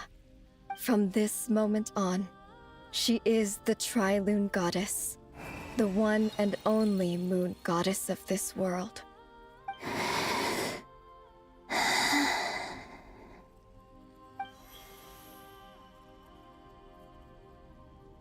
Thank you. Thank you, my sisters. Now go, and do what you believe is right, Columbina Hypo. Be aware that we cannot grant you the power of the 3 moons beyond these prison walls. The conflict that arose over their remains following our disappearance will still take place. I understand. Sisters, oh, my body. It feels... Now that we have given up our power and authority, our bodies are merely mortal shells. This prison is dissolving them as we speak. It's okay, Sonnet. The end must come for every god, just as it does for every human. That's all this is. The final destination of our lives. Canon and I will be by your side the whole way. We have one final request, Columbina. Could you use the Three Moons' power to send us back into the real world? Now that we have lost our powers, I doubt this space will seek to hold us further. It's just...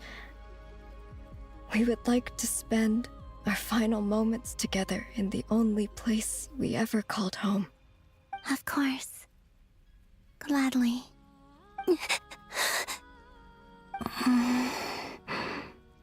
Sonnet. Yes. Don't... I wish I could tell her not to give in to the abyss. Not to be afraid. But is this really what I should say at this moment? Don't forget. I'm so glad to have a big sister like you. No, Hypo. Thank you. I'm okay. I'm not afraid. As long as my sisters are with me, I won't be afraid. It looks like this is goodbye, sisters. Goodbye, Columbina. Take care of this world in our stead. I will. And now, it's time for me to bid farewell to my body, too. May it become the moonlight that keeps Nodcry company through the long years ahead. So this is why Nodcry was not always home to Kuvaki. It only appeared after I poured my body out upon this land, and only this land. Kuvaki responds to me because it is me. My body, answering the call of my soul. And the golden energy I've encountered on my way here was, in fact, that very soul, which I am about to leave here to guide me. O power Triloon, eternal moonlight. I, Columbina Hyposelenia, lay aside my body. Let it be cast into the dark night to illuminate the future. May it be a companion to all who dwell beneath the moon.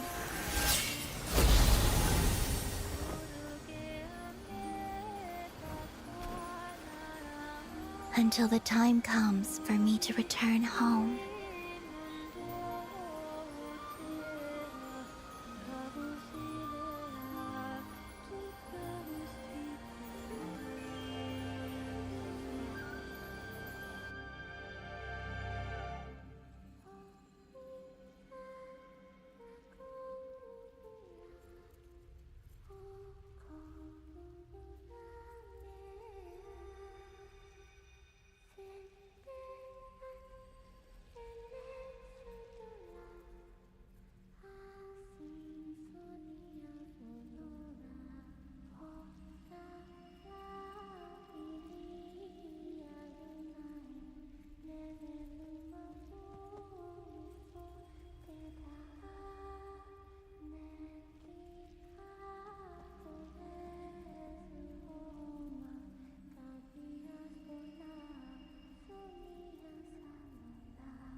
That was crazy!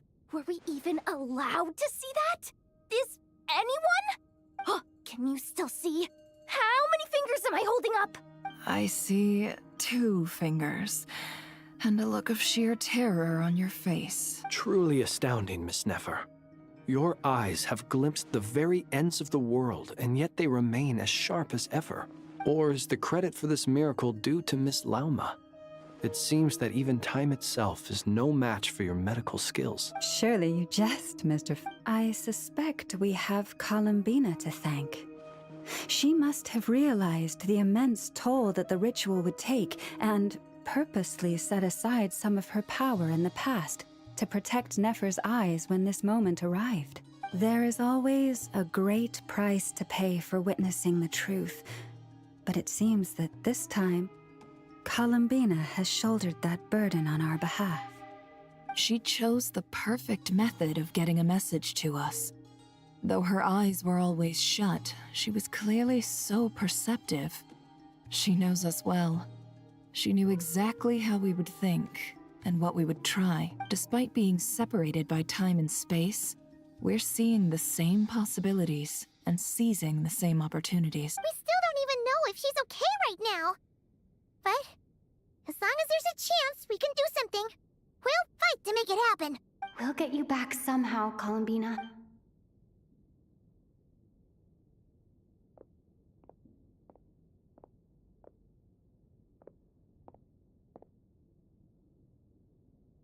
Well, based on the information we now have, let's figure out our next moves.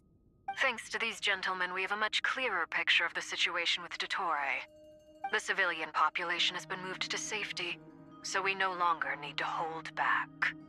Miss Androne, how are the calculations going? So far, so good. I'll keep seeing how far I can push the system, though. Can't have Hatman being powered down for nothing. There's still a long road ahead. Where should...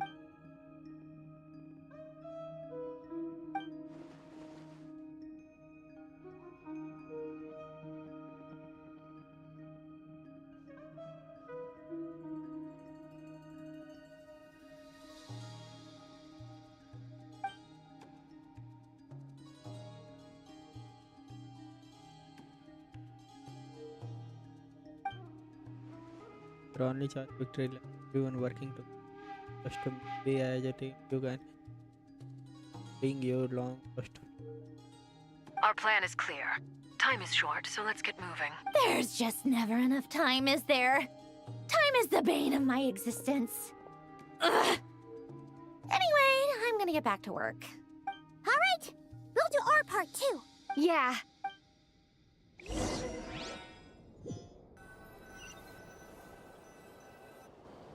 Albedo's theory says that elemental energy can dilute the light realm's power. But I'm no expert in building elemental defenses. Sounds like something out of the advanced elemental theory section of the library. Whew.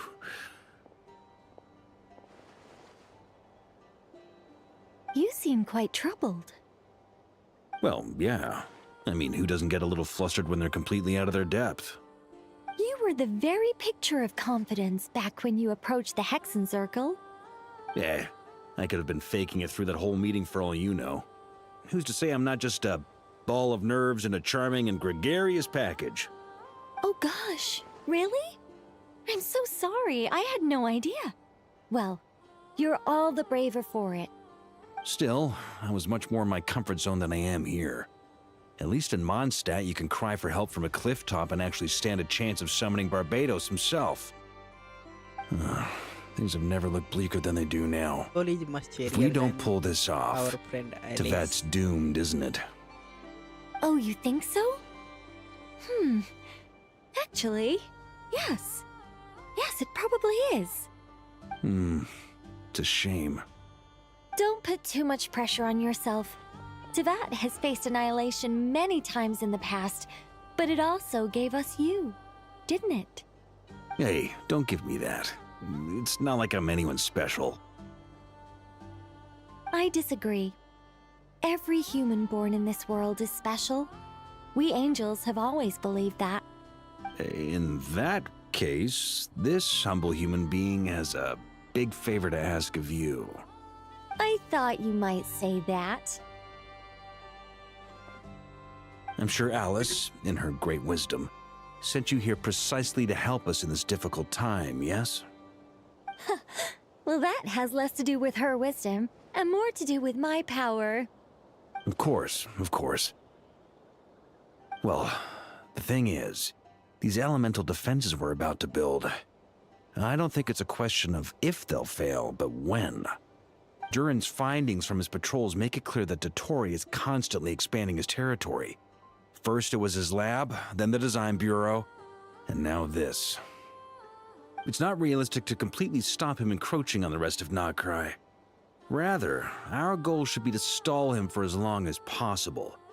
If Miss Sandroni's calculations are correct, well, they're the closest thing to certainty we have in this situation, so let's assume they are. Anyway, her calculations suggest that our best hope for victory lies in Miss Columbina's return. It's up to us to slow Dottore's advance and buy time for her to make a return. Are you asking me to help you with building the defenses? No. I'd like you to prepare for what comes next. When he eventually reaches us, we will have to fight him. You were an angel once and a mage now. I'm asking you to lend us your protection. Oh. Can I take it that you're triggering the terms you fought for during our three-way talks? Well, technically those terms were about protecting Mondstadt. But if you're happy to agree to the change in location, then yes, let's do that. You're cashing in on this much sooner than I'd imagined. Well, yeah. The way things are going, I might not get another chance. Very well. The mages have heard the knight's plea, and we will respond.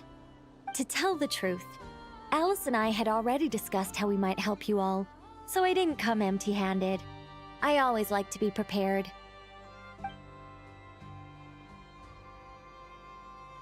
This is... wow. Yeah. This is great. Seriously, thank you. It's been many long years since I had a chance to dazzle humanity with a little divine intervention. To humbly serve as a reliable and responsible guide. Anyway, Knight of Boreas, please accept this gift in recognition of your great virtue. Go now. May the angel's blessing deliver you safely to your destination.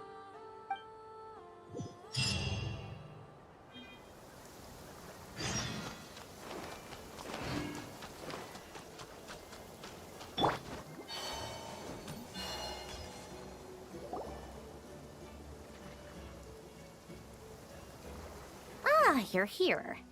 Sandroni! How are things going? Glad you asked. You two are about to become the first people to lay eyes upon my masterpiece. Or should that be the first person and the first, specter? Hey! Whatever. Come, feast your eyes on this. Wow! We've never seen something like this before. This meter displays the progress of my formula. Currently, it's still making the most important connections. Once it's finished running, I'll deliver it right to your side. And then, we can finally bring Columbina back. What do you mean, deliver it? Can't you just tell us over the Dodo communication device? It'll just be some numbers, right? Ugh, you're such a greenhorn. This isn't the kind of formula you solve in math class. It's a highly complex algorithm capable of constructing a framework of rules. Ugh, whatever. We'll be here all day if I start trying to explain it. All you need to know is the formula must be completed before we can bring Columbina back. I'll share the data with you. Nicole's agreed to let me use her information channel, so we just need to use the Dodo communication device like so. And there. Now you can check in on my progress. Wow! Look at that! You're amazing, Sandrone. About time you recognized my genius. Took you long. Anyway, that's all for me. You should check on the others if you have time. Make sure we don't have any weak links in the chain. That might sound harsh to you, but close supervision is a common practice in a Fatui. Not looking to catch anyone out. I just care about everything going smoothly. That's all. I'm kinda stuck here while the formula's running, so I need you to be my second pair of eyes in the meantime.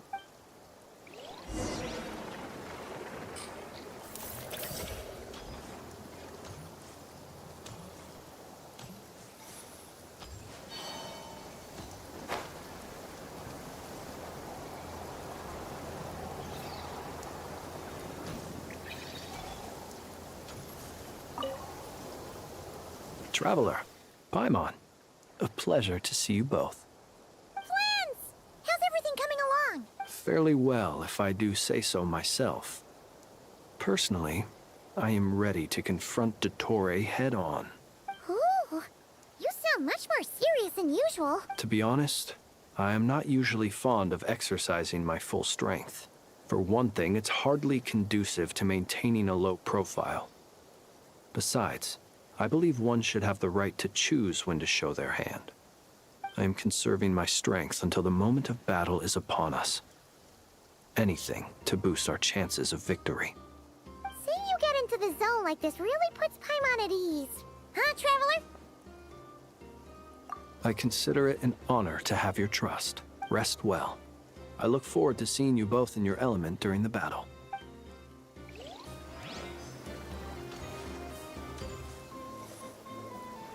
Thankfully, Miss Nicole has come to our aid. Nasha Town is now looking very well defended. Golden Flame. Yes, that's Nicole's power, all right. Based on the latest message from Grandmaster Varka, it sounds like they've reached an agreement. The situation should be more stable with her assistance. Everyone will have at least some degree of protection. Albedo! Durin! Hello there. Are you well rested? That's good to hear. As per the plan, Albedo and I will be in charge of Nasha Town. As Dottore's energy field expands, it's creeping ever closer in that direction. But we will do our best to hold our position. We fought side by side many times before, and always with great success. I believe this time will be no different. So don't worry about us. Focus on fighting Dottore.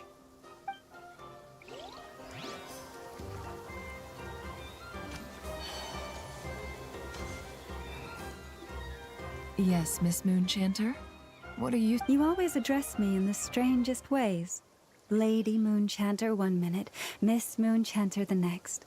Yes, and? Are either of those incorrect? Not as such. It's just that I simply call you Nefer nowadays. Uh-huh. That's my name. What's your point? The point is I don't add any honorifics or titles. Meaning what? That maybe we're on friendlier terms now than we used to be. Is that how you see it? And I thought I was the one with eye damage. Never! Wilma! Paimon, Traveler. Just swinging by to check in on you. How are things going? Did you manage to get some rest? Don't worry about me. I won't slow us down. And I give my all to ensure our victory. Ah, yes. Allow me to give you two a quick checkup. पाइमन का क्या checkup कर रही है उसका फर्क क्या पड़ता है कि वो अच्छी है कि नहीं है You're welcome. You'll have your work cut out for you in this battle against Dottore, so make sure to get some rest in first. Paimon will keep an eye on her. Don't you worry. I'm glad to hear it.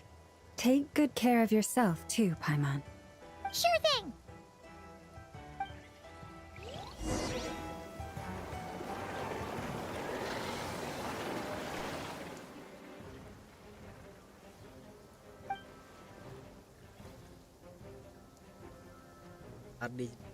Here they come.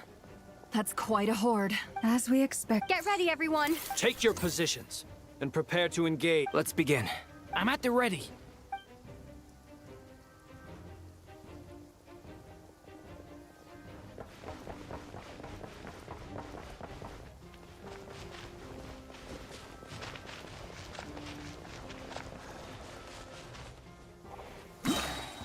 What a waste of time. Go! Bombs away!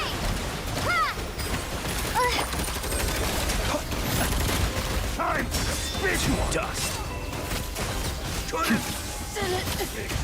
Another one. Close your eyes. 5. I'm rather... Got a present with your name on it. Pretty strong.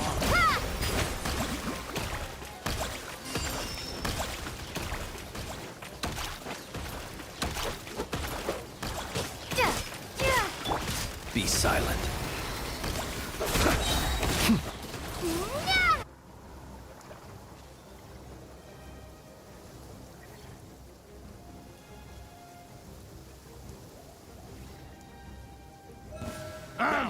It's your skull!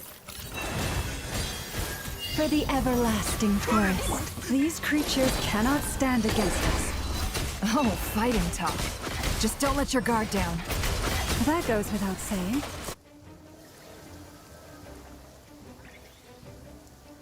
एफर पुल करना है एक बार. Oh, albedo and Durin. Moments of birth. Watch out! Decay! New life! Coming to be. Albedo का damage कुछ ज़्यादा ही है. That was easier than I thought. Naturally. What do you need? Is it because as created beings go,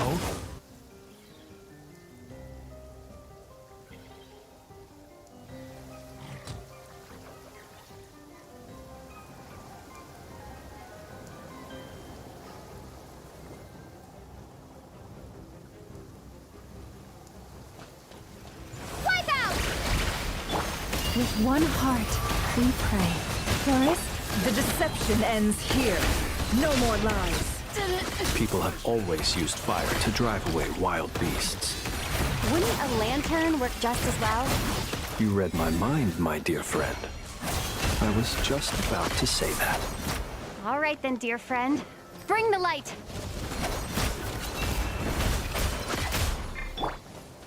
Beware the creatures of the night. Observe.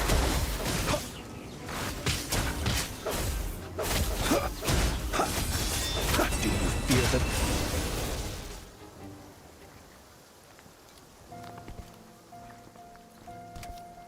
आ गया.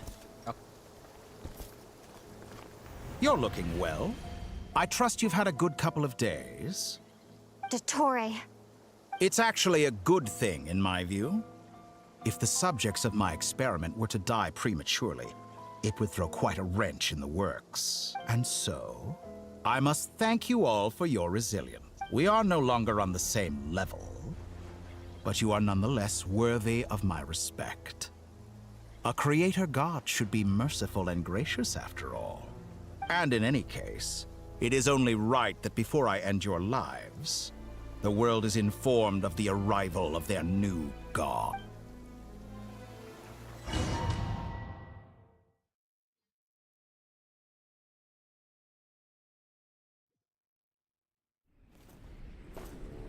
Cutscene.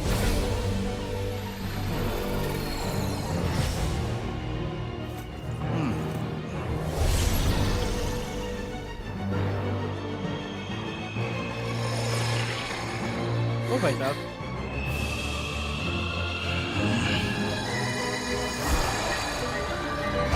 हाँ?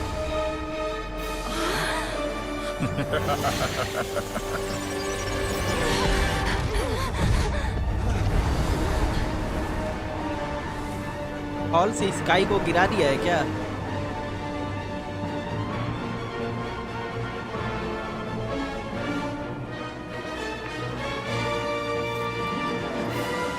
The experiment begins. ऊपर वो Frost moon है ना? With the marrow of the three moons in my hand, behold the false moon's fall!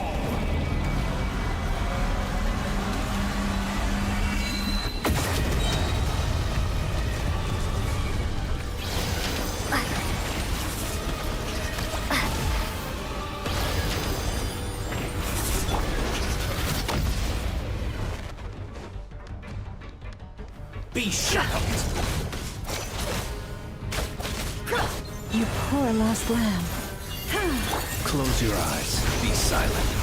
Steady now.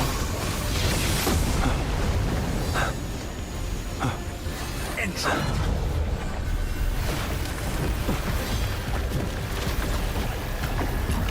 Stalling for time? How inefficient.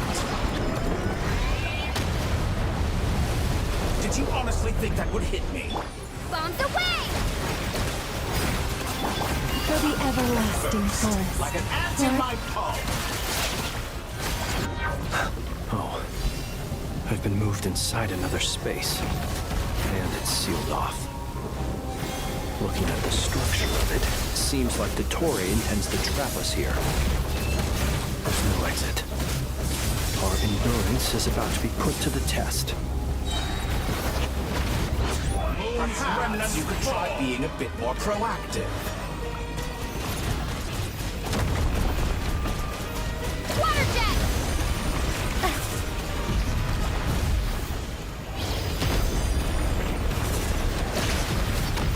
That's more like it. Some results are pathetic.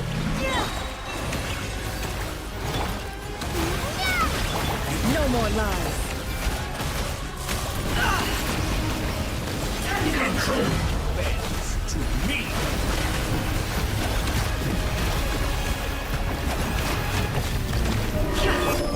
Receive my blessing.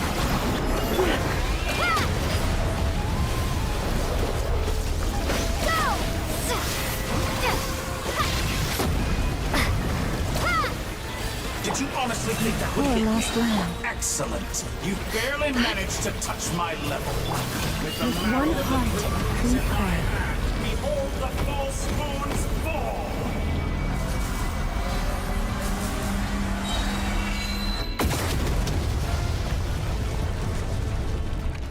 Tell me, where will you try scurrying off to next? Looks like Dottore has opted for a divide and conquer strategy. But we will not allow him to triumph. Now, I shall pray for our victory.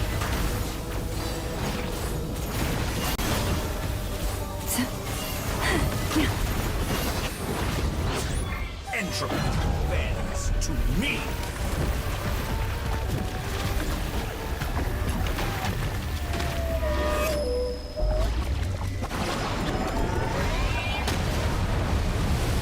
How dull.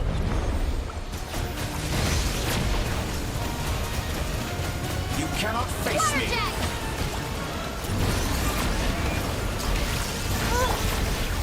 Can I get proof?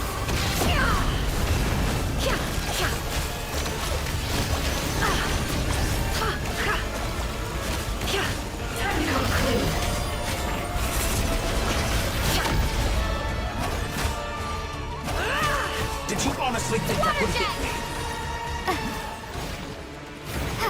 How dull.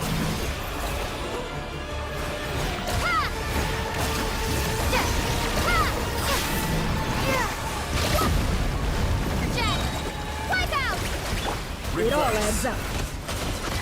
Let's see what you're made of. Be annihilated. That which cannot stand against me. Shameless. What's this supposed to be? There really is no way out. We'll see about that, Dottore. It all adds up.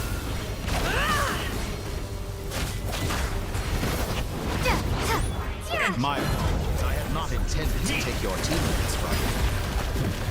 But you have a choice. Obey, and I can release them. An excellent deal, if you ask me. Won't you consider that? How dull. Water jet! Foul!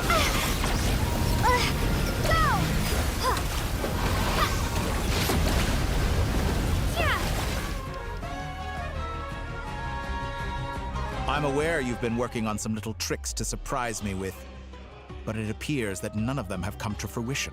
My guess would be that you're trying to bring Columbina back. But then, where is Sandrone? Or are you trying to buy time for her? I always found their friendship to be a curious phenomenon.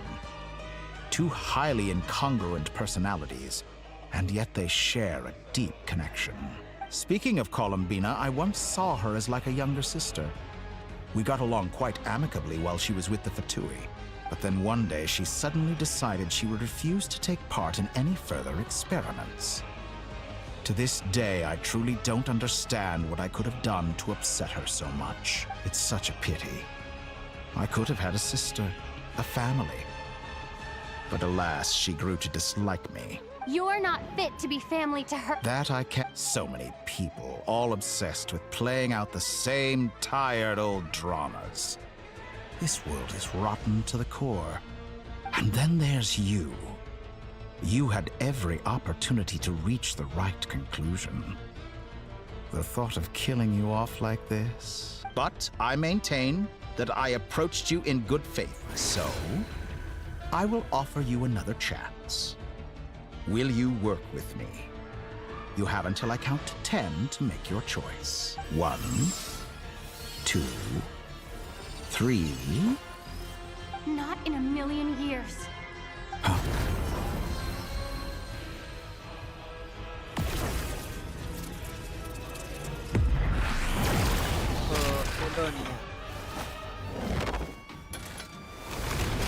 Sandrone, what a pleasant surprise. I didn't think you'd join us all the way up here.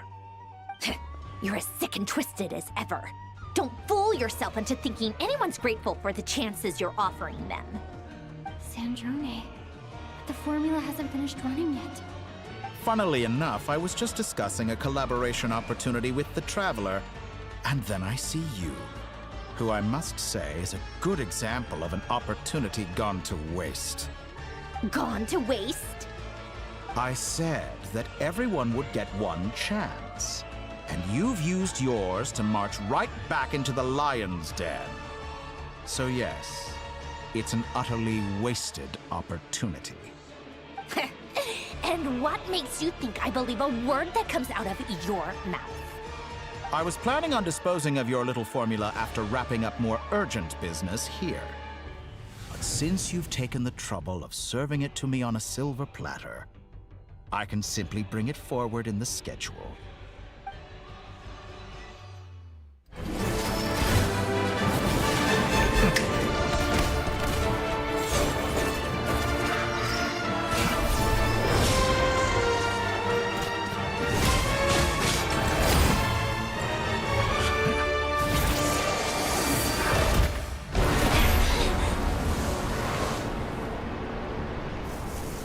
Lonia को खत्म कर दिया. Is this your life's work?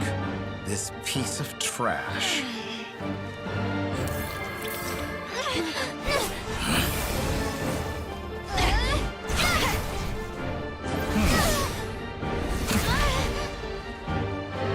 आर्लेचीनो और वो कहाँ है? वारका कहाँ है?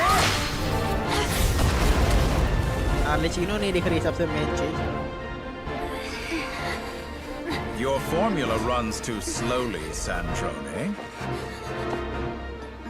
You put your hope for success on others instead of fighting dirty. That is why you have failed. Now, whom should I slay first? Any volunteers? No one? How nice of you to leave the decision to me.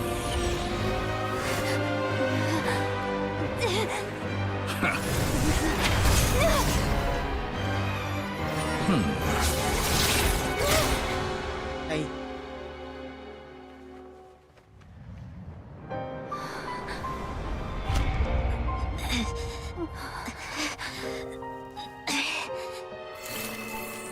Oh, how unexpected.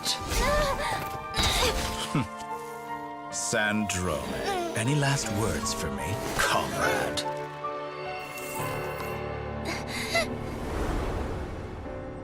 Is there anything you wish for? Not really. But I've always known what I don't want. Go to hell, Torre.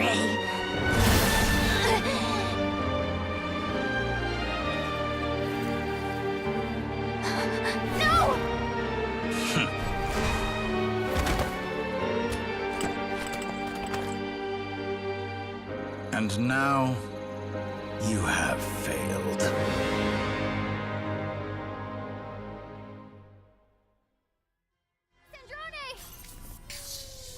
Now you see how fragile mechanical contraptions are. Just a gentle tap, and they fall to pieces. However keen of an inventor Sandrone may have been, her death spells the end of the formula that was running inside her body. Of course, I have to commend her for making it this far. As her colleague, I have to admire her stubborn tenacity. Now, it is time for you to take your place by my side. My count was interrupted, but the second chance I extended to you still stands. Once again, you are welcome to join me.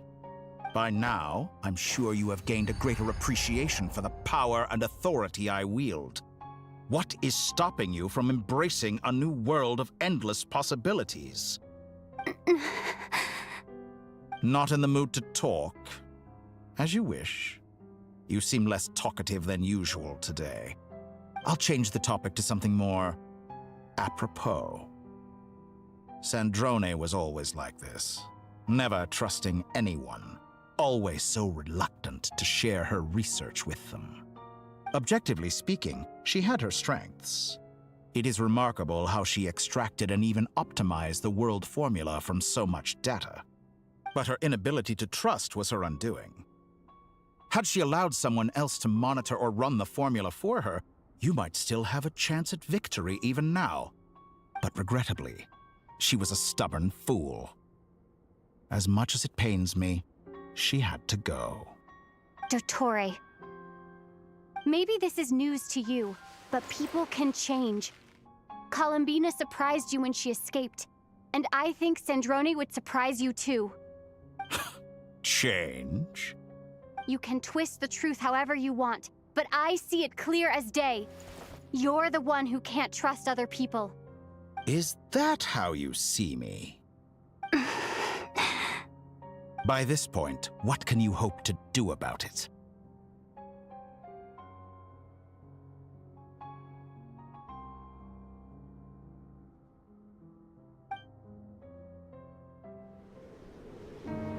It is pointless to fight on. You've already lost. Wrong.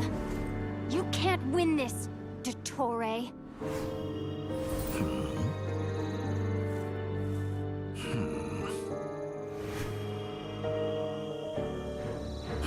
What?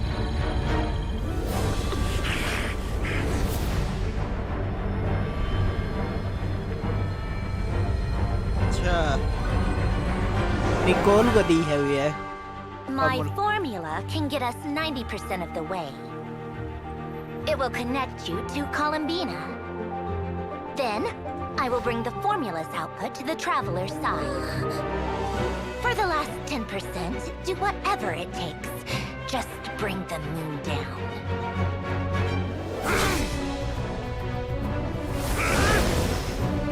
ये था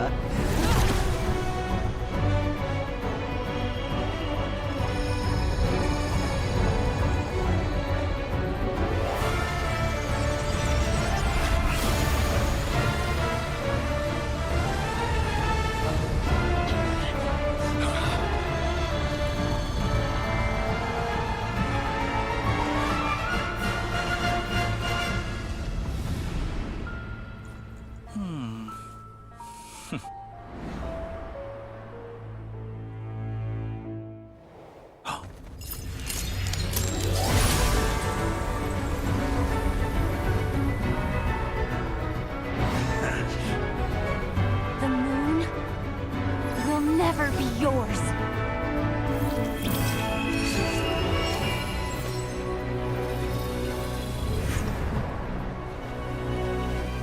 Colonia. I turn my body into moonlight and pour it over Nodcry. My soul, I leave here to inform my future friends. Lastly, I will hide the Trilune Authority within the Frost Moon. And when my body, soul, and authority are reunited, finally...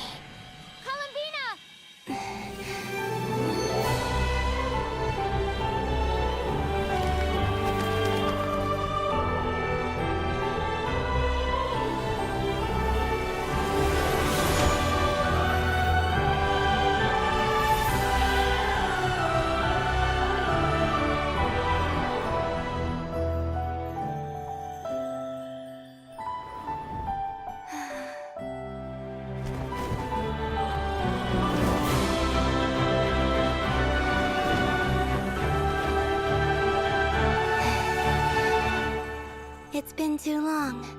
I'm back.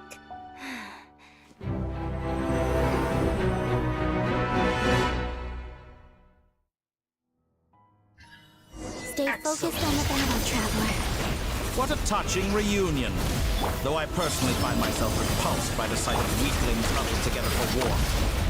Now, you're quite finished patting yourselves on the back. Show me how long you can struggle before you drown. Watch out, Columbina! He can manipulate space itself! I know. Wait for the right moment. We'll strike together. Moon's remnant.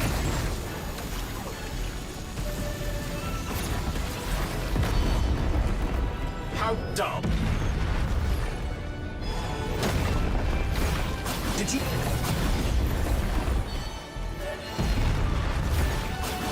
Entropy bends to me.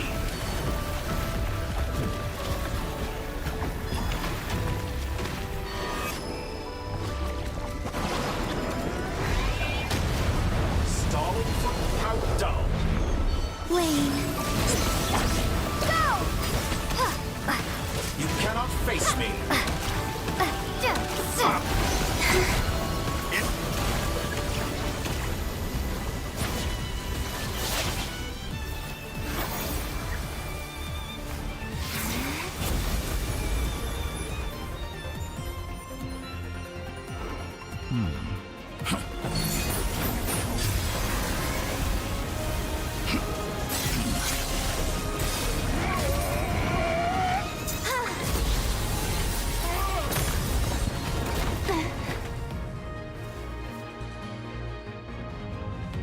I grant you the new moon's blessing. The new moon shines upon you. I am growing weary of your... It's over, Dottore!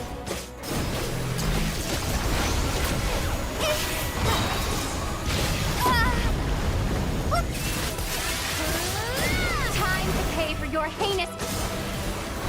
No longer must the world cower in the cold night.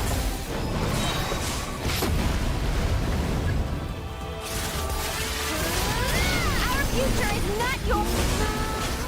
Let the moonlight dispel the darkness. I was so close to the new world. Everlasting as the moon.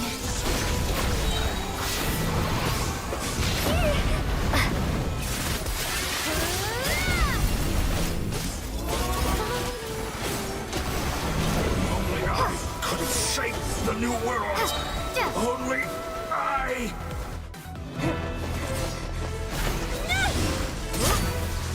Willfully blind. How can you be so satisfied with your fate?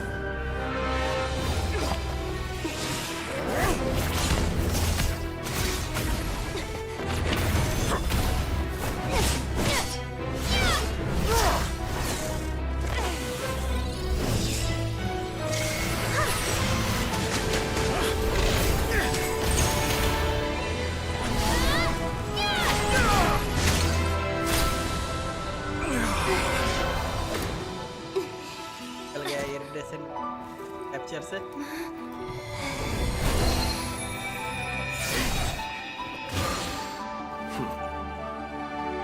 This battle was never about fate.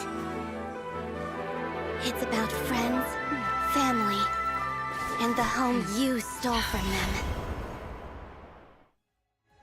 So dull. Only the weak rely on each other for comfort. You shall see. Once I transcend fate, you will be nothing but fodder for my grand experiment! That will never happen.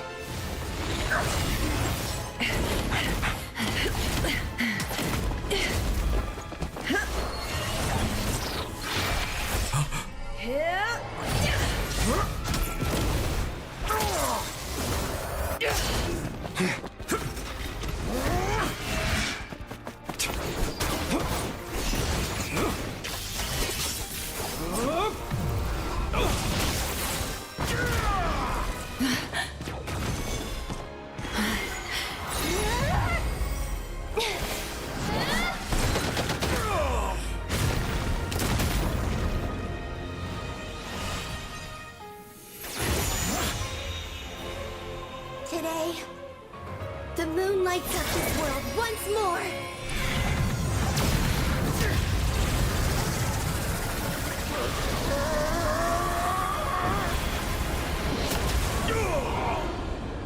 This loathsome world.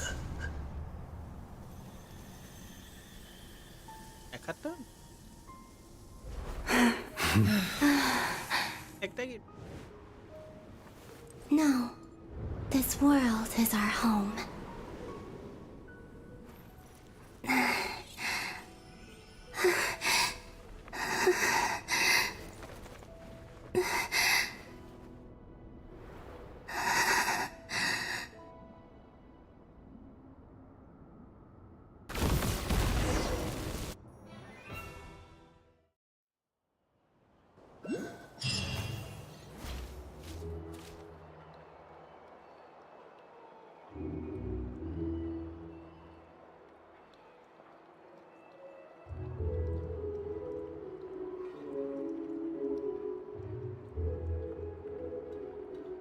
No, you're doing it wrong. The moon looks like this now.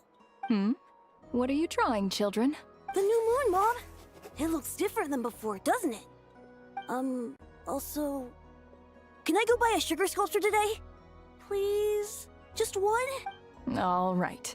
I suppose today is a special day after all. Almost like a festival. Extra, extra! Get the latest Nasha Express here!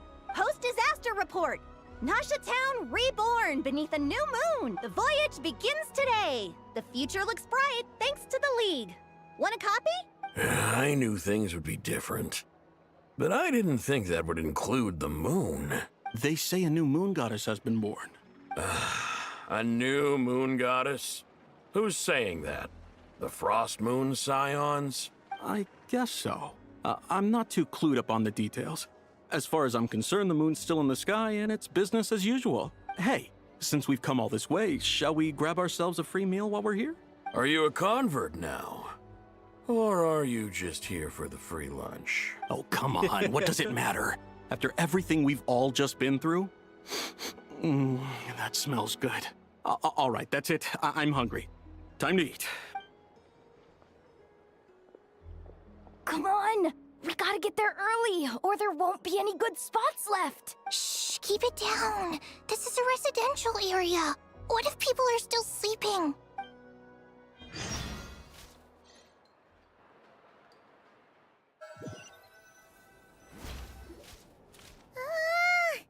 Why is it so noisy outside? It's okay. Paimon was pretty much awake anyway. It's been so long since we last had a chance to relax, huh? Feels like time is moving slower than usual. What about you? Did you rest well? Been enough somehow. As I expected. Still winding down from everything that's happened? Or are you wondering how our friends are doing? Or is it about what Dotori said to you?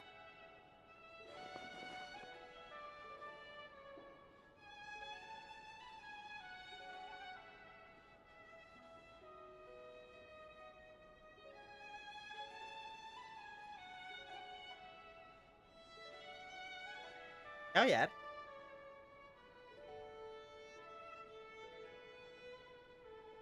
पे phone कर।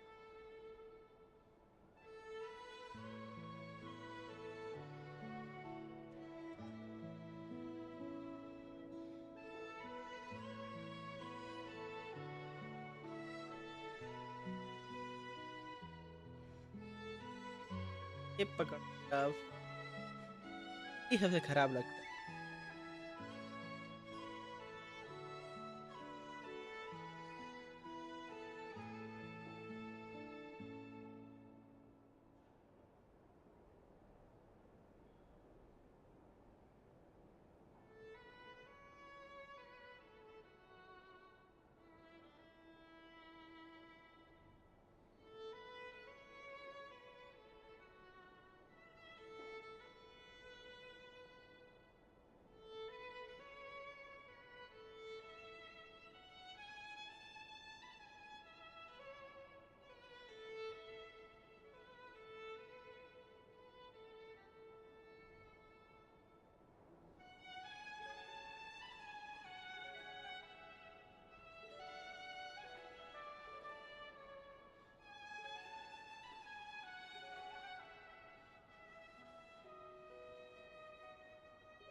But don't worry, I am feeling okay. Okay, if you say so.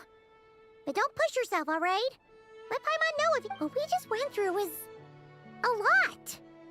It's totally normal if you need some time to get back in your groove. Luanatar disappeared after Columbina came back.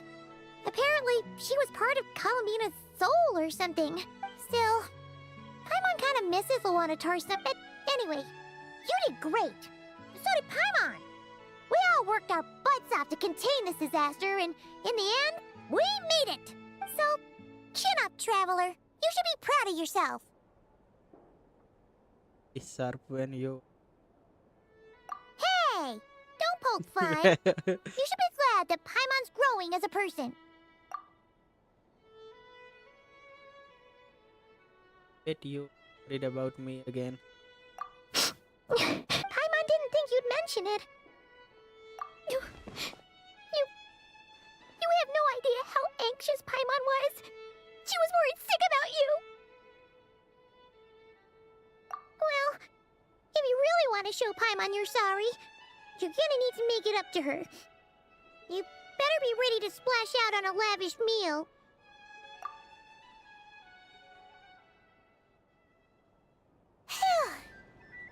Okay. Paimon's full now. Huh? Oh, well... Hey there, Traveler and Paimon. Good morning. Yehuda. Morning, Yehuda. Here for some breakfast? Oh, I've already eaten. Just need some water. I was mostly worried you might forget what day it was today. So, I came over to remind you. Careful there, Paimon. Too much food will make you drowsy. Don't let anyone catch you hiding at the back and nodding off during the league meeting. You should probably be saying that to Aino. She's the baby of the group, if anyone. True. You know, I'm surprised that all these competing groups are actually coming together to try to solve things together. Definitely a first for Nod. Well, nothing like a region-wide calamity to bring people together. After that, surely even the most self-interested people have to realize that going it alone isn't worth the risk, right? Try telling Boss Neff that. She's not exactly convinced that people are gonna get with the program. Really? But if she's so pessimistic about it, why'd she agree to be the Curatorium's representative in the league? Probably 'cause even though unity sounds like a pretty far-fetched idea, the benefits it would bring make it worth a shot. I think things will work out, though. I swear, Nodcry feels like one big family now with everything that's happened. More than it used to, anyway. Paimon's with you on that one. And it seems like plenty of other people agree, too. Just listen to the bustling streets. All right.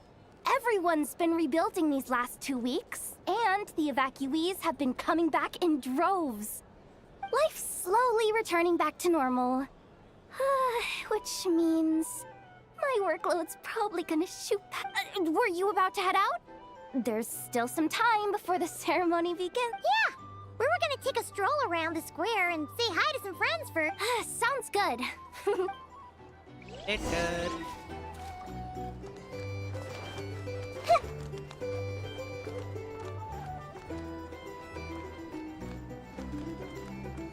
क्यों खुलेगा?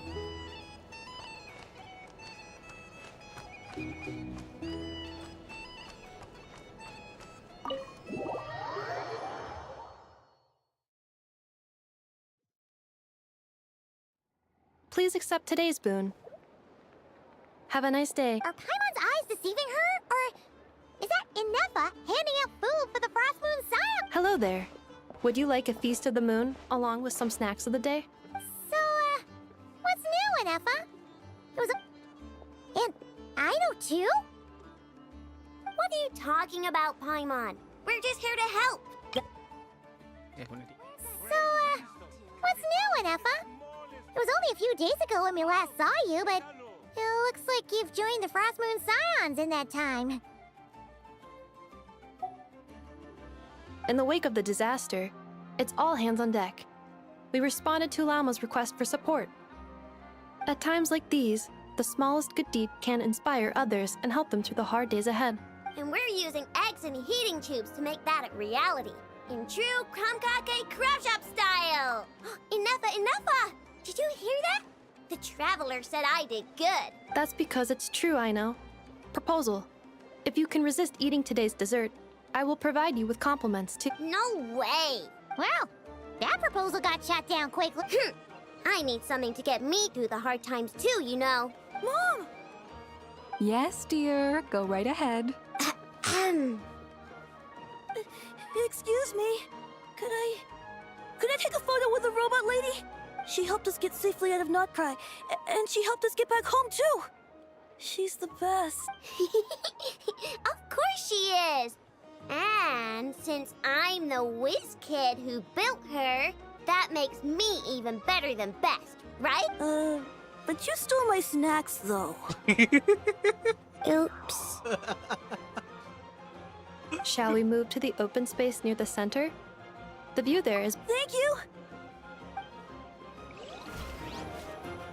Aren't you the better pick for this job, Flint? You underestimate yourself yet again, Master Ilua. Not at all. I rarely come by Nasha Town. I don't know any of the big shots here. All in good time. Socializing is a step-by-step journey. But you're much further ahead on that road, aren't you? You're not seeing the full picture. You know the truth now. My friends do not understand my habits. There is no question about it. The Lightkeepers need a representative in the League. Someone who is upright, cares about other people, and can realize their self-worth through group action. You say it like you wouldn't make the cut. I am most flattered that you think I would. Sigh a little less, Master Ilua, and have more faith in yourself. All the Lightkeepers agree that you're a very promising young man. That is precisely why Starshina and Nikita felt safe delegating such important work to you. I'm sure we all also agree that we would sooner die of dehydration than manage to wrangle anything out of you in a discussion. My apologies. I am not in the habit of bringing water with me when I go out. Whatever. I'll take the job. By the way, who else is part of this? Oh, it's quite the who's who of Nodcry. There's the Moon Chanter of the Frost Moon Scions, the boss of the Curatorium of Secrets, a representative of the Voynich Guild, and even someone from the adorable Krumkake Craft Shop. I'm sure you will find speaking with them to be a genuine pleasure. If you say so. I've never done this work before, so I'm अपना काम honestly इसके ऊपर a ditch little करके जाने scared का of mood में making नजर आ रहा है. But I'll do it. Not only is it our duty as Lightkeepers, but because I want to make Nodcry a more welcoming place. An admirable attitude to take. The beacons are lit, Itlua. We have the chance to band together and build our shared homeland into an Elysium. This is unprecedented for Nodcry. An opportunity not to be missed. Yeah. You're right. I'll do my best. Quite a few familiar faces have arrived. Let's go, shall we?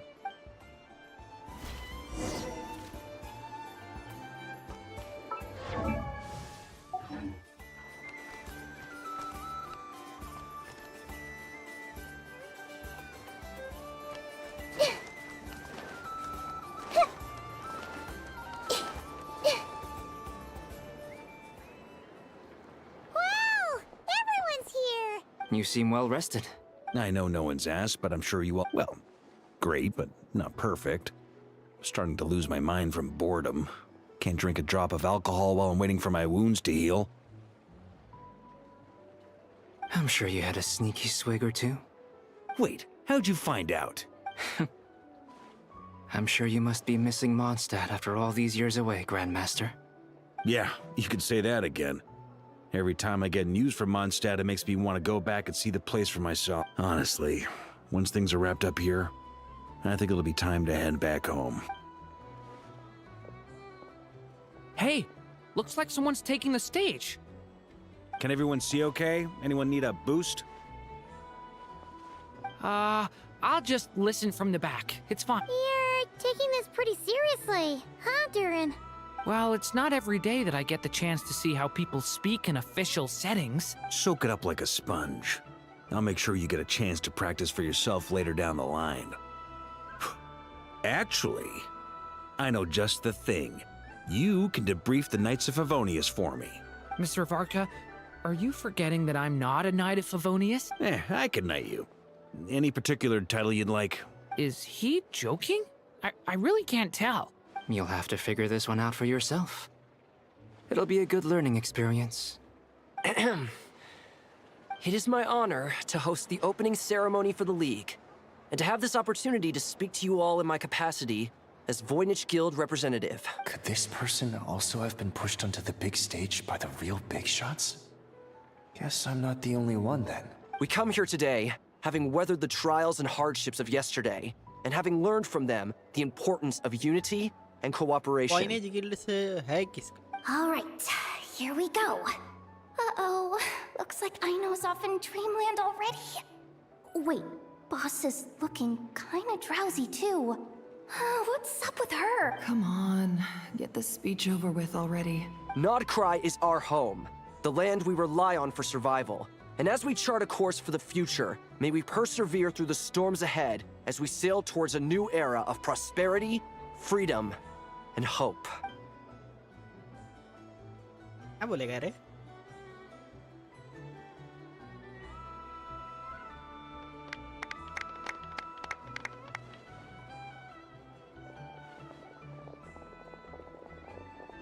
हो गया?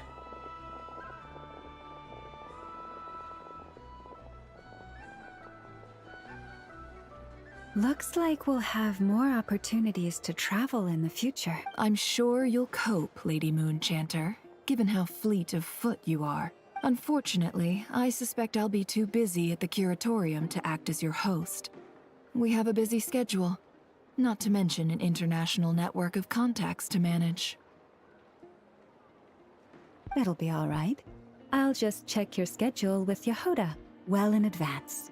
And if she's not available, I can simply ask Ashru. So giving my employees extra workload isn't enough for you? You're really going to drag my cat into this too? I thought you'd approve. Aren't you forever increasing your employees' workloads? That's a bold statement. Are all the Frost Moon Scions feeling more audacious? Columbina's return has brought joy to all who care about her. That includes both you and... As for the Frost Moon Scions, we are learning how to thrive independently, without relying on the Moon God. It is up to us to make our home a more livable place. Joining the League is one of the steps we are trying towards that end. I like the word try. It's nice and non-committal. You can opt out at any time and still say you tried. You don't see a bright future for the Frost Moon Scions? Or did you mean the League? I'm just not as optimistic. The Frost Moon Scions should count themselves lucky that they have a leader as stubborn and enterprising as you.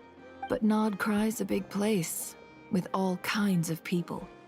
Most of them don't enjoy answering to a leader, or even listening to reason. Well, that's where you and your methods come in. Unless the Curatorium of Secrets is only here for appearances. For now, yes. And that won't change until this venture becomes worth my while. What would make it worth your while? Getting out more than I put in. Right now, I'd barely break even. But I'll grant that it's a good start for Nod. Then maybe it's worth a try. All right, you can stop now. Or do I have to join the Frost Moon Scions before you'll get off my back? You... Hey, you two! Congrats on all your hard work! What are you chatting about? Nefer was trying to dissuade me from adding to her employees' workload. Also, she's considering joining the Frost Moon Scions. Sorry, what? Your conversations are always the most interesting. Would you two care to join me for some tea before heading to your next destination?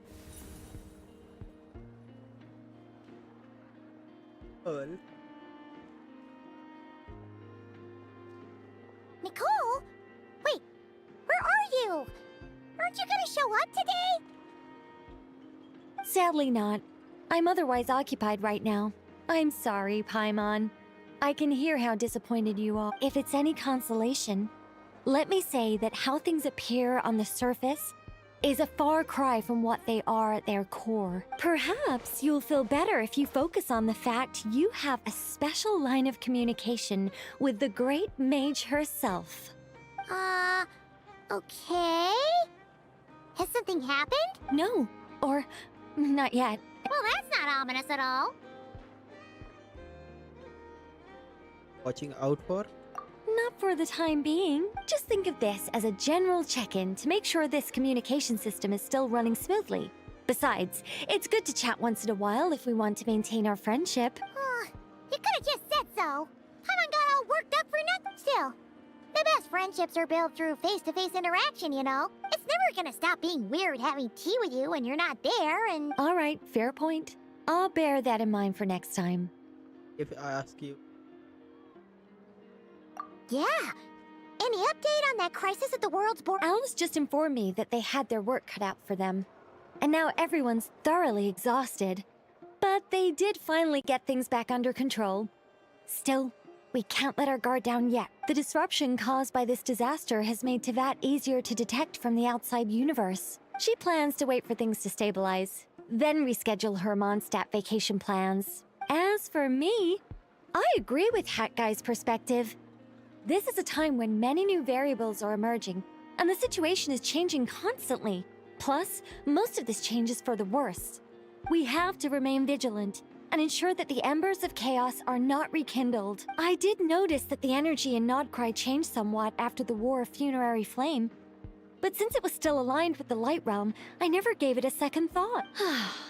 It looks like I'll have to examine the connections between phenomena I observe more closely in the future. Just doing my duty. It's more or less second nature by now. Of course. To give you the full picture, I'd have to start with the substance from which angels were formed. Never mind. Paimon's right. Showing off my knowledge would be much more satisfying in person. By the way, you did receive the gifts from the Hexen Circle, yes? I'm not trying to claim credit or anything, but my pride demands that I at least mention it. They're quite similar to the protective talisman that Alice gave Dory, but with some very special enhancements. Oh! So that's what kept our friends safe when Dotori trapped them. Indeed. We went to great lengths to make sure they were invisible to his eyes. I'm so happy they came in handy. Still, not fishing for gratitude, by the way. I just want you to be aware that sometimes your friends may be protecting you in ways you cannot perceive. Anyway, I'll contact you if anything else crops up. If not, you know what they say, no news is good news. Oh, my angelic instincts are tingling. They say... you should head to the docks next. Your friends are about to board their ship home. We're in for a storm. क्या हुआ भैया?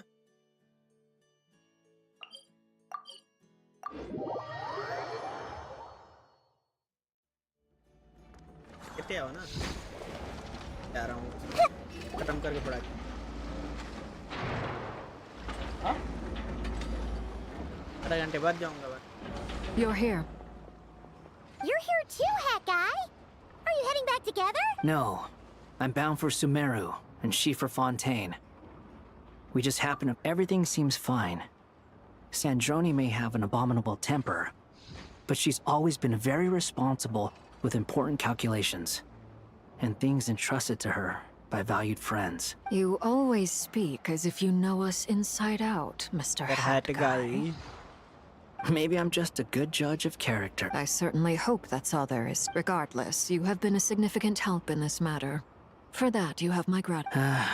I didn't do anything special. Sandrone's the one who completed a seemingly impossible formula and turned the tide of the entire battle, even giving her life in the process. She's the one we should be thanking.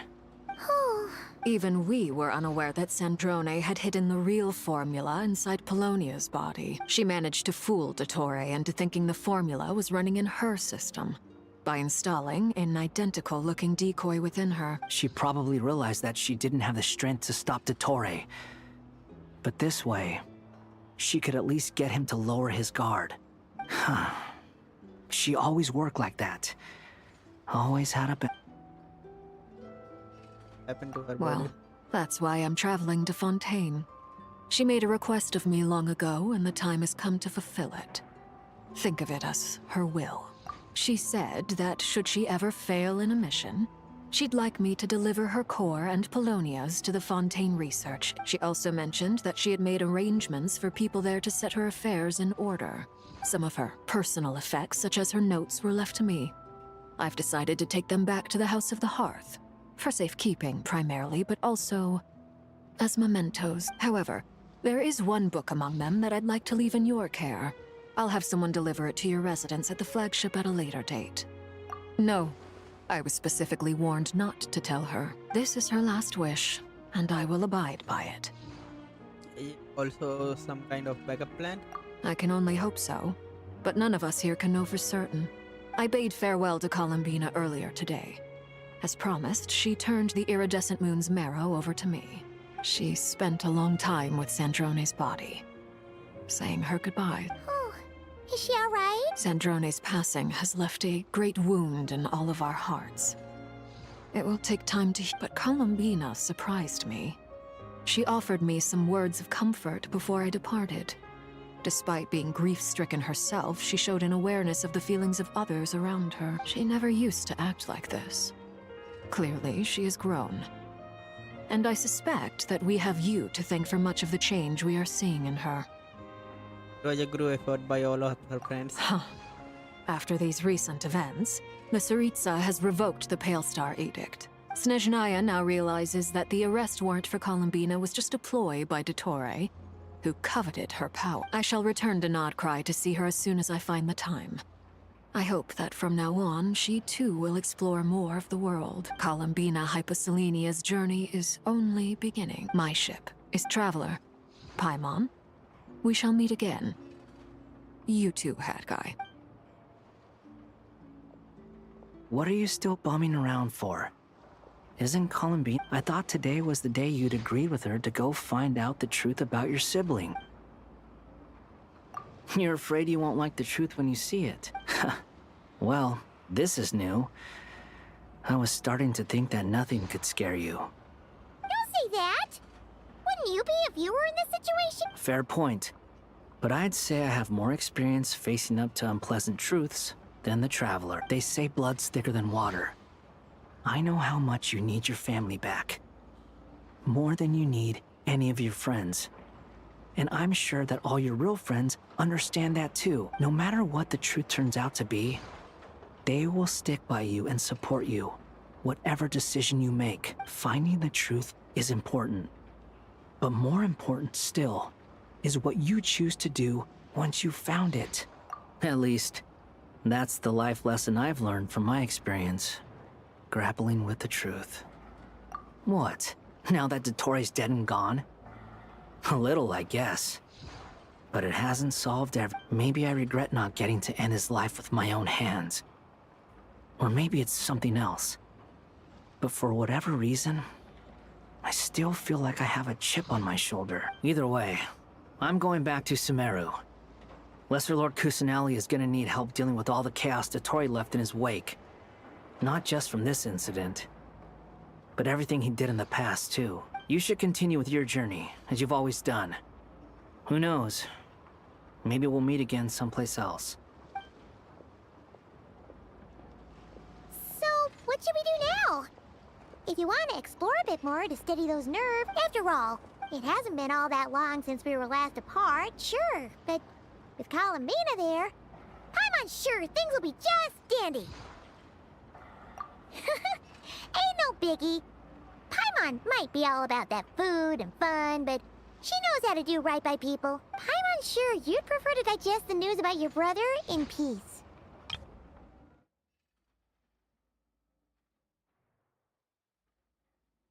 But, no matter what you see, just know you can share it with Paimon. Of course, as long as it's not super. If you can't make sense of something, let's give it some thought together. And even if we both can't figure it out, Paimon can at least treat you to a nice meal. Feel better now? Alrighty. Next up, time to meet with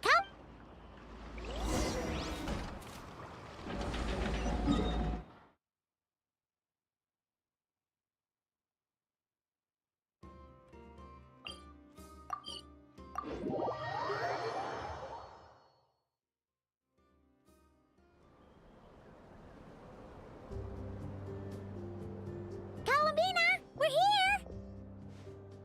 Can't quite believe we're meeting out here. We've gotten used to walking over to Silver Moon Hall whenever we go see you. Well, you're still welcome to go there whenever you want to see me. It's just, now that it's all over, I've decided to make some changes. Try and fit in with the Frost Moon Scions, like Lama suggested. The older generation are still timid around me. They don't dare get too close, and they bow their heads when I walk by.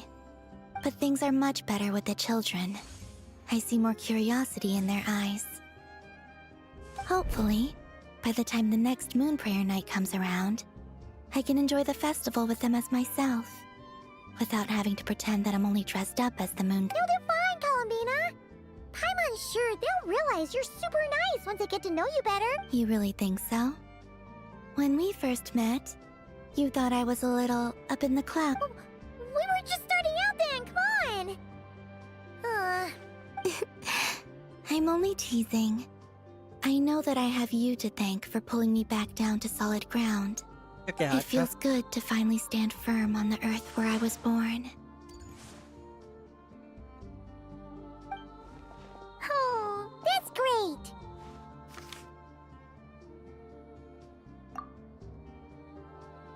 Thank you. I'll make sure not to lose it this time. Well then, are you ready? Ether, it's time to learn the truth at last. I'm ready as I'll ever be. Good. Then let me open the way for you.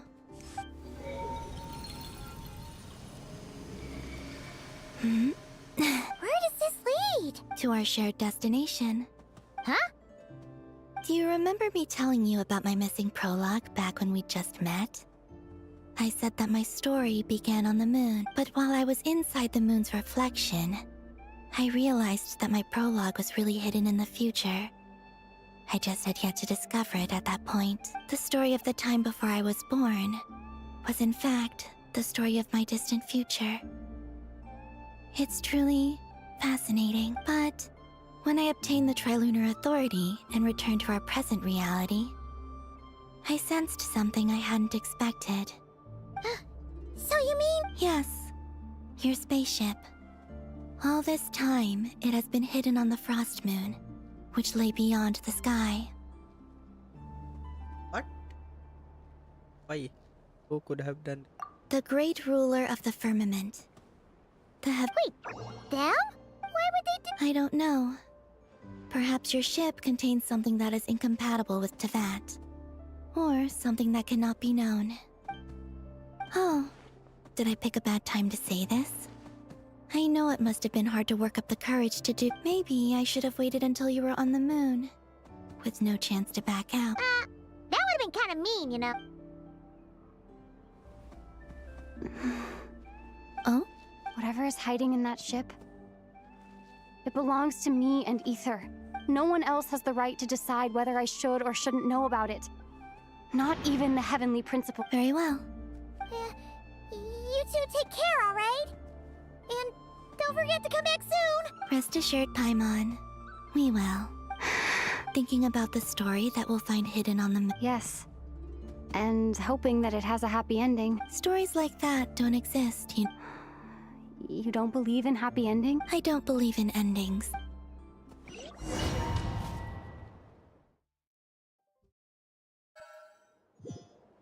Where am I? This is the pathway I built between Tevat and the Frost Moon. The moon is very far away from us, so it could be a long journey.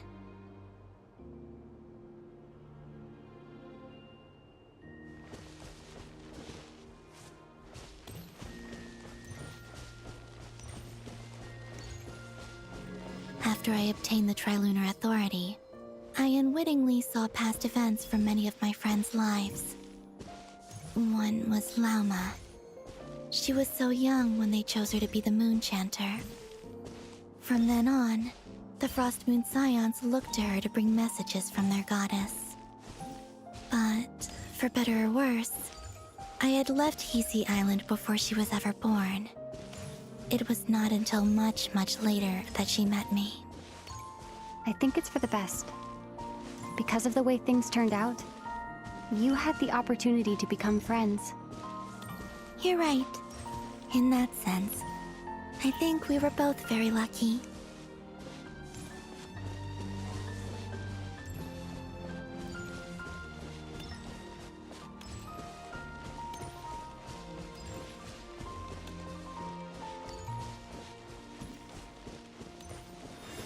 Oh, and about that mage, Nicole. I only recently learned that she has lived in Tevat since the time of the Three Moon Sisters. The Moon Goddesses always had a good relationship with the angels. I suppose our friendship continues that tradition.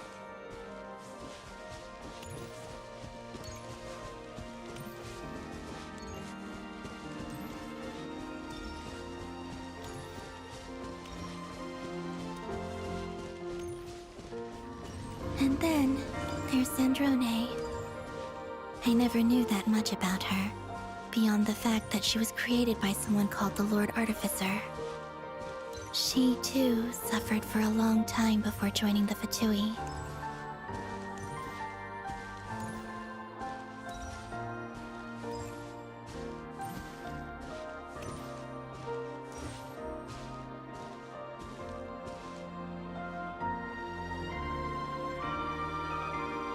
How I wish I could talk to her again. Even if only to hear her say nasty things to me.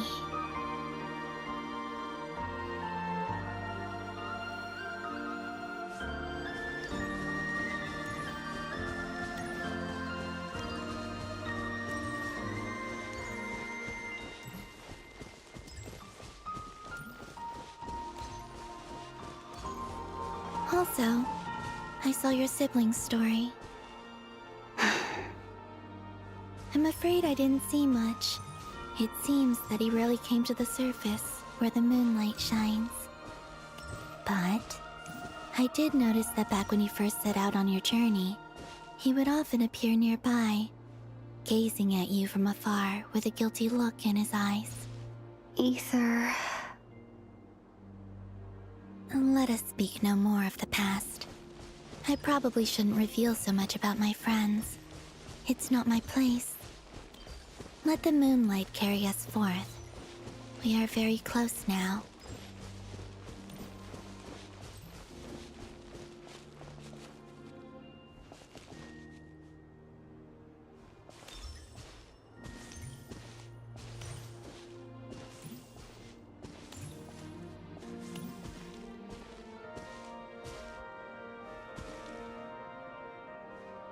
After this, I'd like to bring some Kuhenki to the moon as well. If they're willing, of course. What about your other friends? Will you bring them to visit too? Certainly.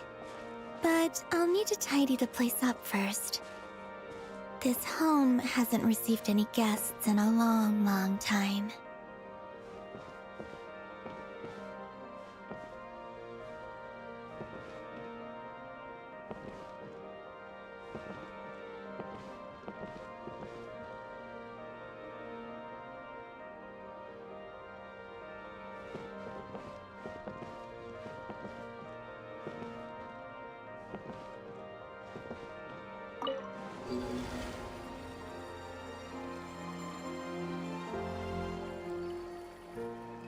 I remember writing something similar with you on Moon Prayer Night. I believe it was called... Dodoko's Whirligig. Yes, that was it. You asked me if I was afraid to return to the moon, and I said that I was. The idea that I had gained something precious, only to lose it so quickly. That frightened me. But I'm not afraid anymore. Besides, this time, we're traveling together.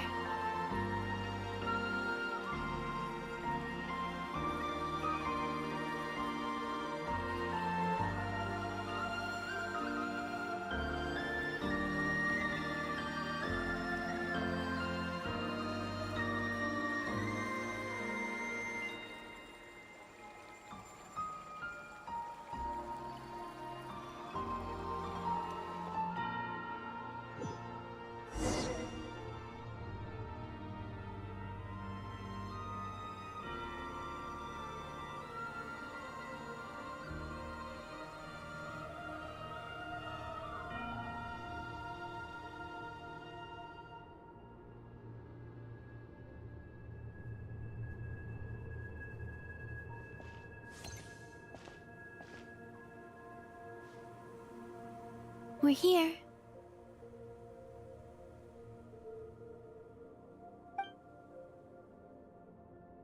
Over there.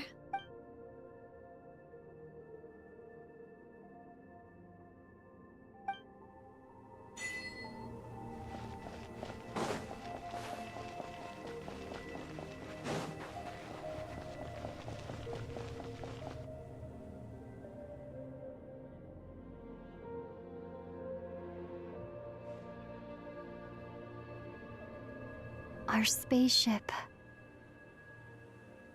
It's huge. I suppose that the moon is the only place one could hide it. It'll be all right. Huh? The way you feel in this moment, I went through it too, on Moon Prayer Night. The door was right in front of me, but I struggled to find the courage to step through. Solitude for me once meant living a life in which even I was absent. Before I met you, that was the only life I knew. But that night, solitude meant throwing away the life I had gained after meeting all of you. Go. Retrieve the part of your life that was once lost. Trust me, you will lose nothing by doing so. Look, Tevat is right there. All of our friends are down there, waiting for us. You're right. Thanks, Columbina.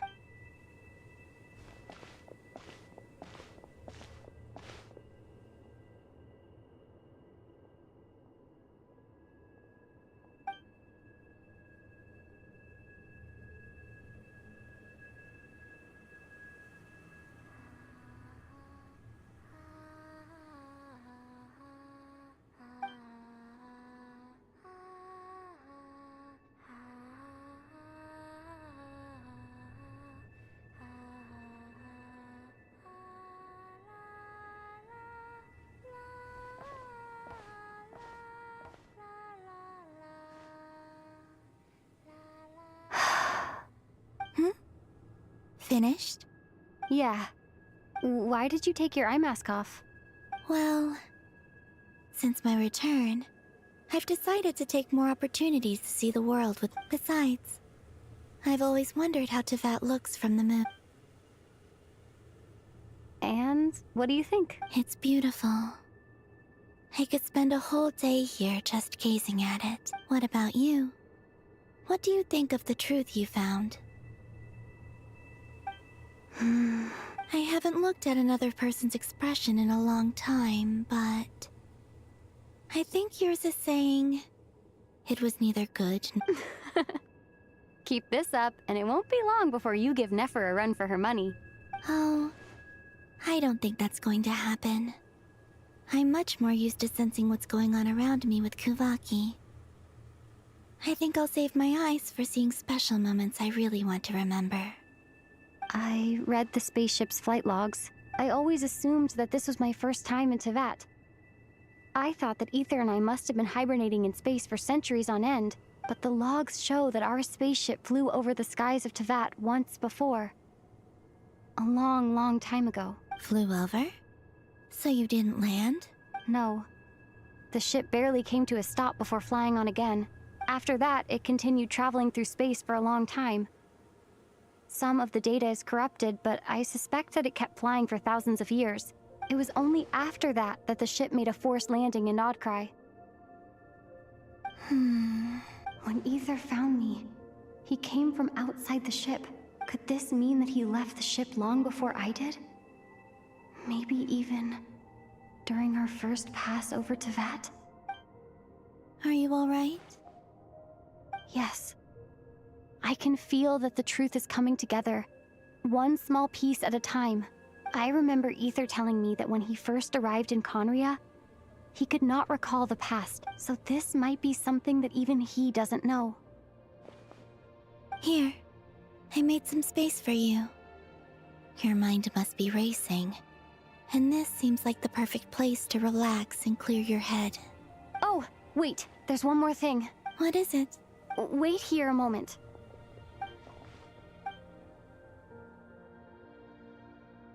दूसरे में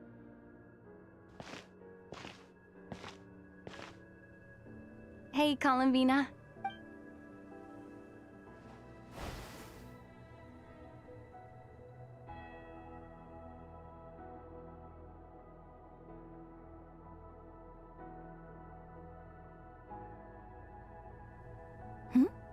Is that a new outfit? An old one, technically. It's been in a cabinet inside the ship this whole time. It's a matching pair with Ether's. He always liked this set more. Huh. I don't think there's a huge difference. Really? Yes. It's still the same you. You're the same person, no matter what clothes you wear. Only Columbina would make an observation like that. Traveler, do you consider Tevat your home? Is wherever Ether is. But then, after all the time I've spent here and everything I've been through, yes, I'd say it's my home. Would you change your answer if Tevat changed appearance? I mean, if the truth about Tevat turned out to be different than what you thought. I don't know. But I don't think so. The truth is not what matters most to me about Tevat. When I was first born, I longed for a home. And when you get something before you're mature enough to understand the world, you just take it at face value. I thought that a home was a transaction. You give me what I want, and I'll do the same for you. But you and your friends taught me what a true home should look like. You never asked for anything, yet you gave so generously. That's because your friendship matters to us. It was worth it. In the past, I thought that my birth in Nodcry must have been a mistake, but after journeying to the distant past where the story began, I realized that it was I who chose Nodcry to be my future home. Now, I am glad that I made that choice. I'm sure your friends are... In fact, I intend to make the same choice today as I did back then. What do you mean? Well, I've given the Eternal Moon's Marrow to Lauma, and the Iridescent Moon's Marrow to Arlecchino. And now, I shall return my Kuvaki to Nodcry again, that it may continue to protect my chosen home. Wait, but what about your body? Oh, are you worried that I'll disappear again? I won't. Not this time. The frost moon has now entered the fall sky, and I am the Tri-Lune goddess. I am only returning to not cry the part of me that it needs. I am giving what I can, because my home is worth it. Oh. For me? Yes. Come closer. कौन goddess power मिली? हाँ? The talent unlocked. Traveler all element attack is increased by 20. Additionally, the nearby trigger knights. Traveler will receive one blade for the sacred flame attack. After obtaining 2 blades of the sacred flame stack, performing a charge attack will consume all blade of sacred flame stack. Transform it into a special charge attack Inferno, dealing increased damage. Night Soul aligned with Pyro.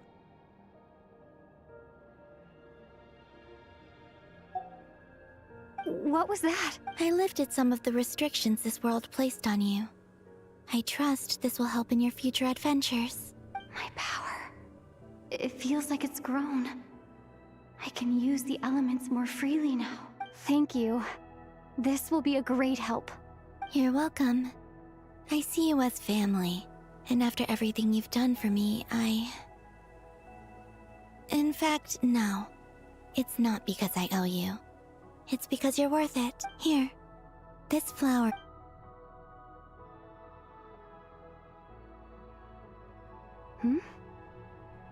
Isn't this a moon prayer blossom? Yes. Don't worry. You will never see these flowers lose their color again. I'm finally discovering the joy of giving. How I wish I'd learned this soon. Hey, better late than never. What are you thinking about now? Why don't you take a guess? You get 1 shot. I don't think I'll get it in one guess. But I'm sure it's a happy thought. That's kind of a sneaky answer. I can't say you got it wrong. Down into that, the moon seems so far away. I felt it might always lie beyond my reach, but on the moon, everything feels so close by. The haze that once enshrouded the skies has finally been dispersed. I feel like a traveler on a winter's night, starting a new chapter in my tale by the warmth. I don't have a lot of luggage, but I do have a lot of hope for the future.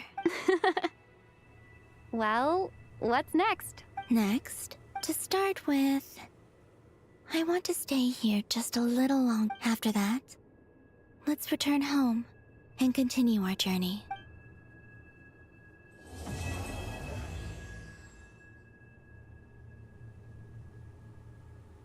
यहाँ से भगा नहीं ना देगा हम लोग को. These clothes bring back so many memories.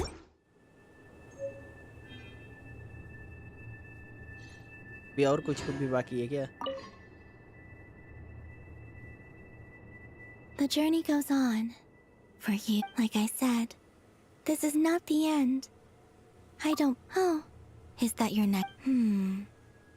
Most people would probably tell you to pack some warm clothes. But I experience things differently than most people, so I can't know how cold it is. In fact, it is home to quite a wondrous heat source.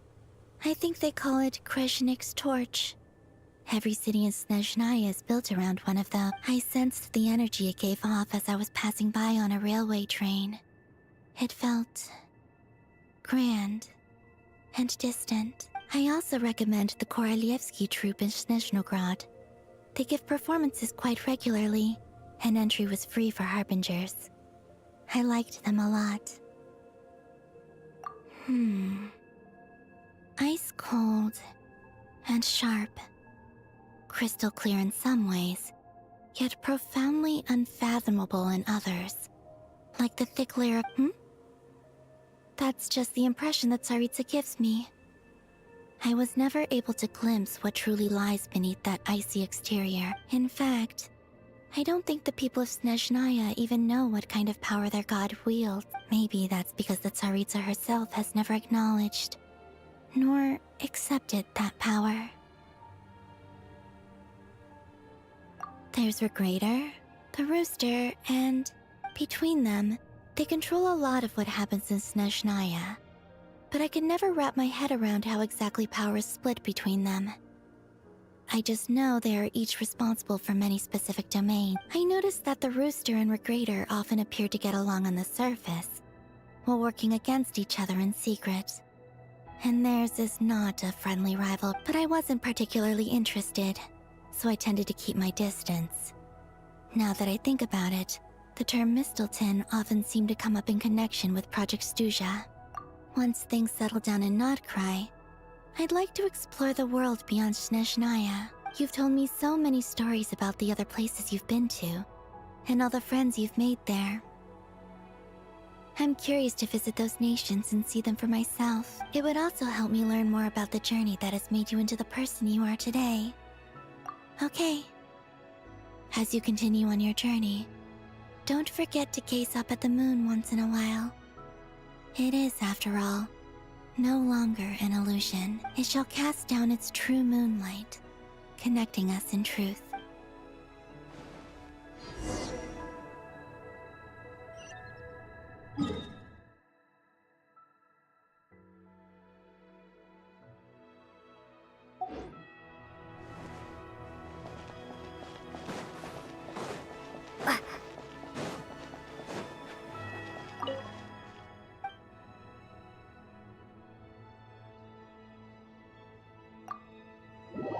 क्या हम लोग कोलंबिना के पास फिर वापस नहीं आ सकते?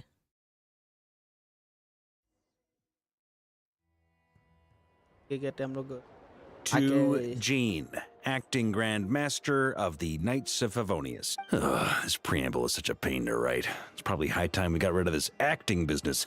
I trust that Dern has updated you all on recent events. Hope we didn't worry you too much. The good news is, we managed to come together and put a stop to the Doctor's evil schemes. With that, I think it's safe to say that Notcry is final. As for the Fatui, not counting the Damselette, aka the Moon Goddess, who has left their organization, we found ourselves allied in this instance with both the Knave and Marionette. May she rest in peace. As ever, we find ourselves better off for making friends rather than enemies. But until we can ascertain the Tsaritsa's true intentions in a Wait. How am I meant to surprise everyone if I tell them in the letter that I'm heading home? Well, that would be a huge waste. Okay, I will begin sending the expeditionary team back home in waves. I'm sure they'll be able to answer any questions you still have.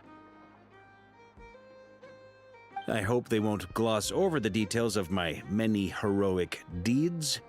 But if they do, I'm sure it'll be because they're just too exhausted from the long journey. I think of Mondstadt daily. Please give everyone my best regard. P.S. The honorary knight went above and beyond this time. Are there any other honors we can give her? P.P.S. Please be extra nice to Klee for the foreseeable future. I cashed in on the last favor that the Hexen Circle owed us, so we need to earn some more goodwill. If there's any serious problems, feel free to stick me in solitary confinement when I get back. I'll do the time for her. Whew. And that, as they say, is all she wrote. And with the moon shining down brighter than ever, I think everyone is going to sleep well tonight.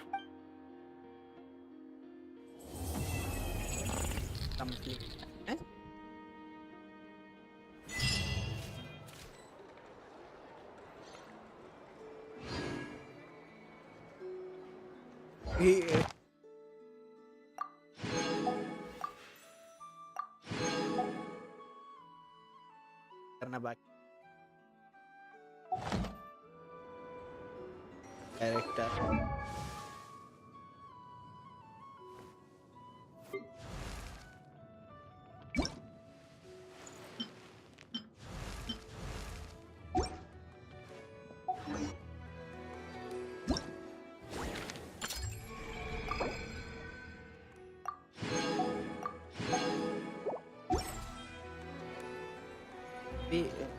ada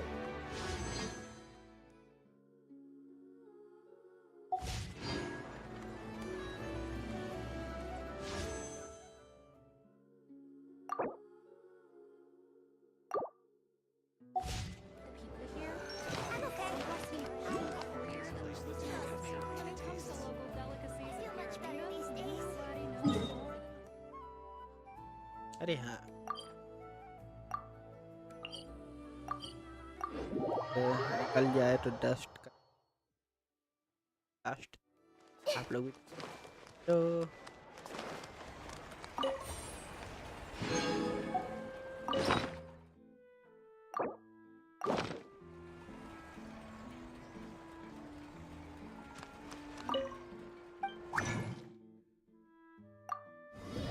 अरे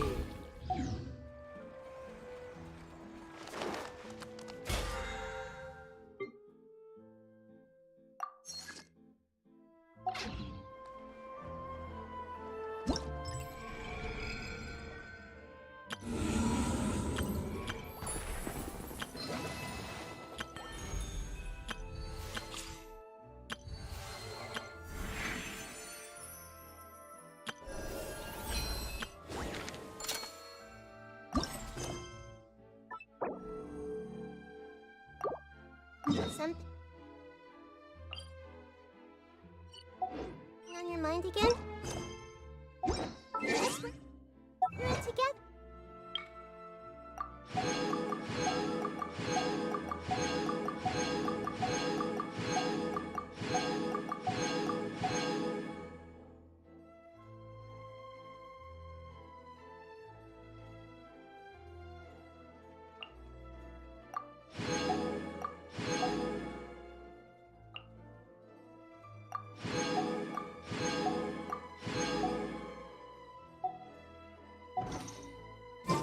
Two heads better than one.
पहले मैं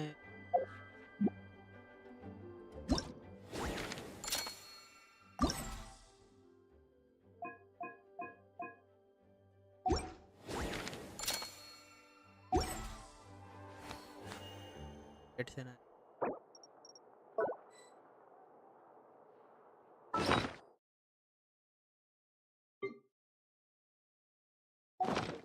क्या मेरे को लेना पड़ेगा कि कैसे ये कैमरा वाला मिशन पहले बताओ यार।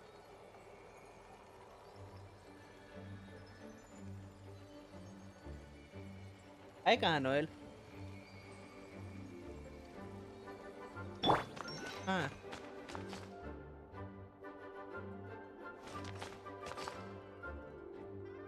टाइम क्या हो रहा है?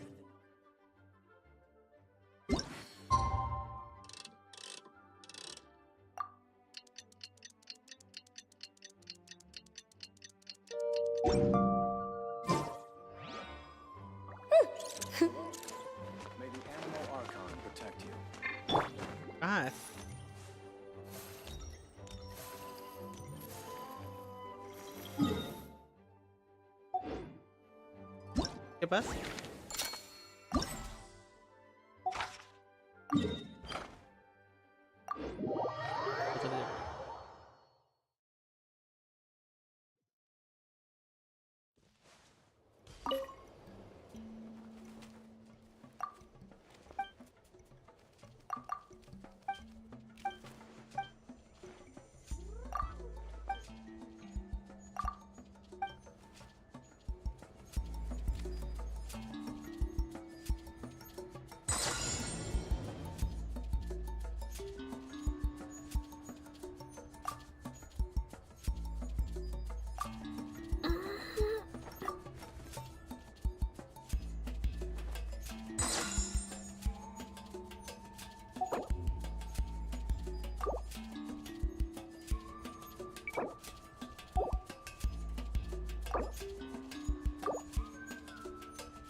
हम लोग उल्टी डायरेक्शन।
क्या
कुछ निकल के आएगा तो पूरा लेके जाएगा। Would you हम like to तेरे go? मेहमान वाला सीन और मार ही ले।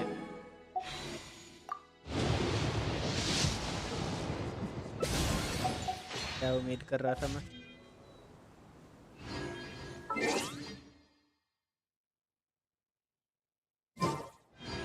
गाइस चलो खत्म हो चुका है स्टोरी क्वेस्ट और मैं भी थक गया हूँ। हाँ मैं भी थोड़ा कुछ खाना पी के खा के पी के आराम करता हूँ।